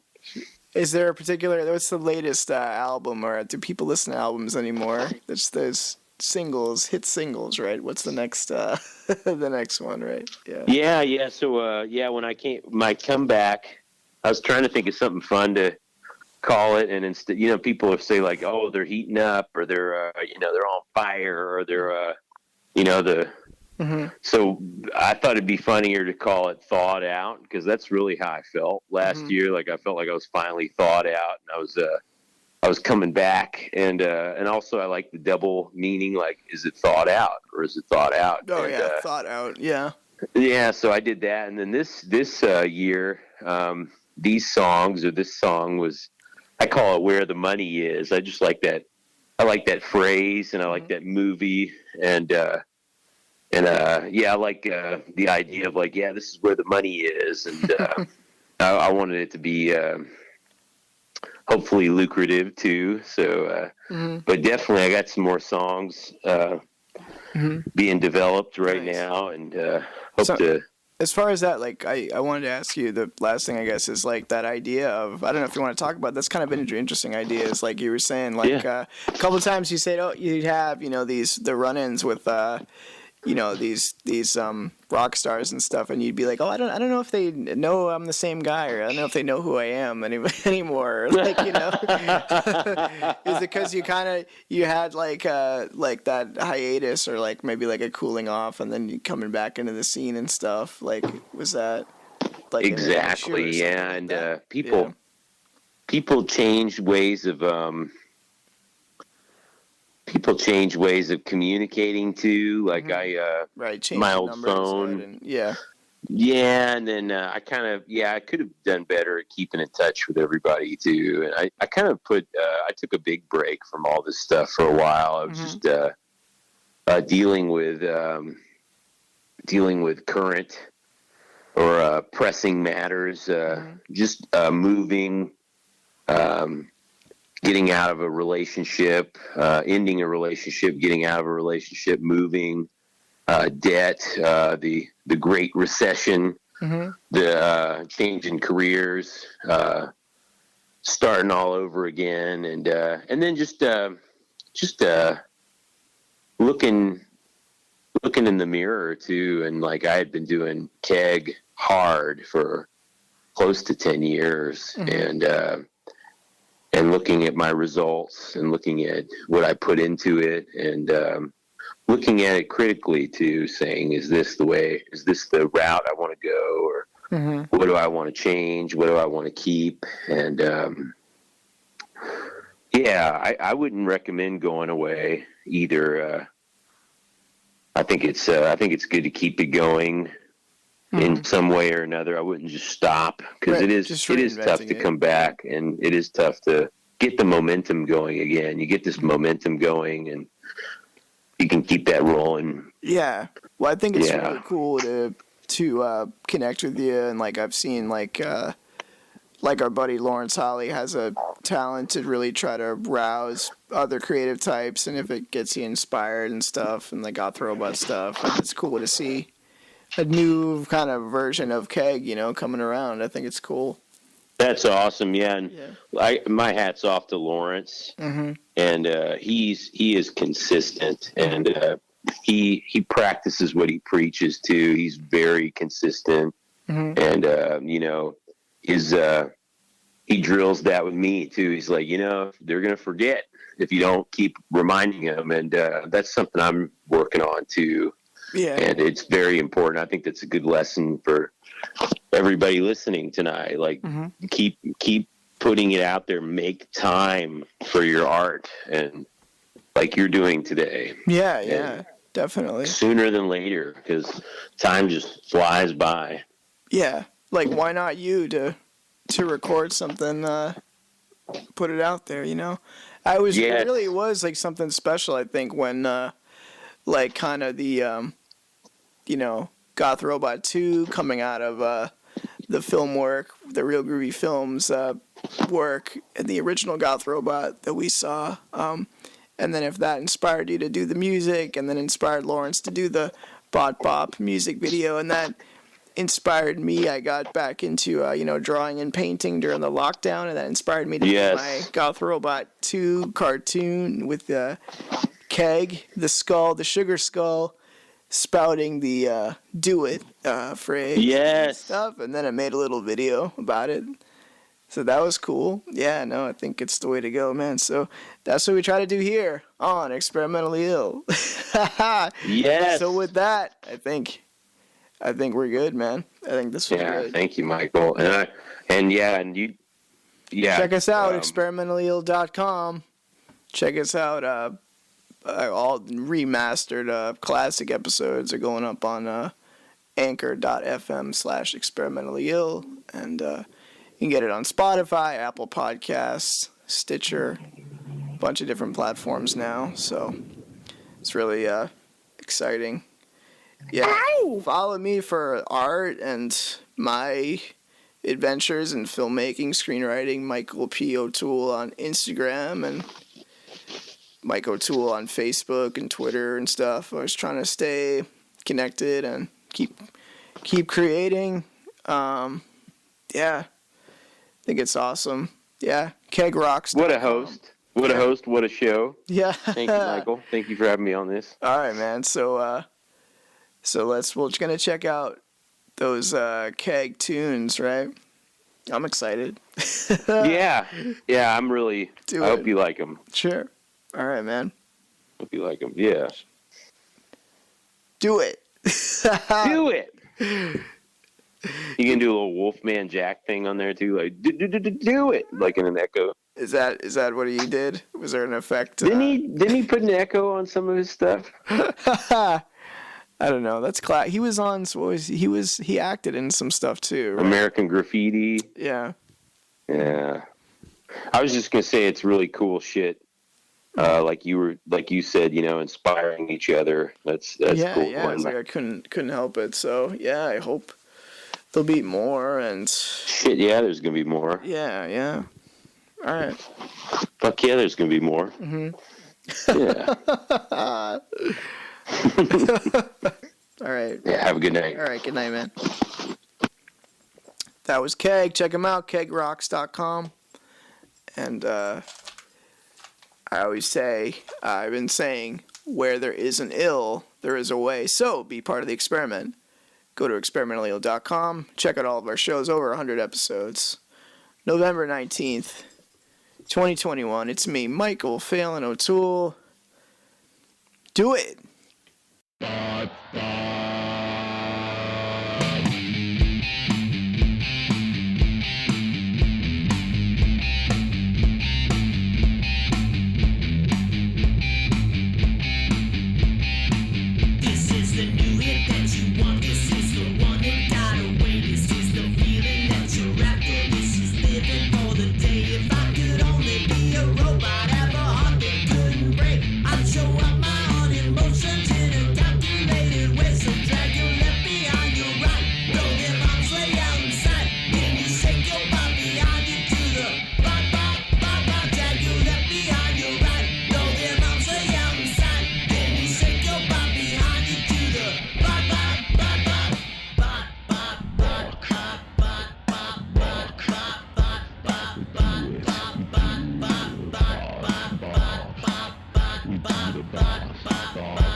love is blind.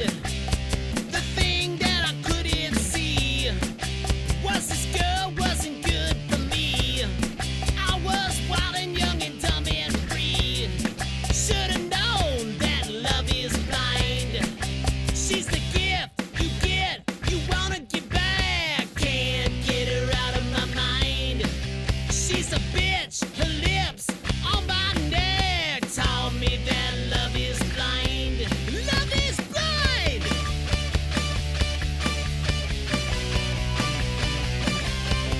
Love is blind.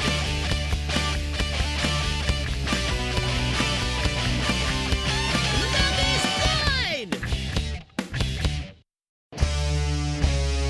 Merry Christmas, and may this wish come true for you. Hanging lights on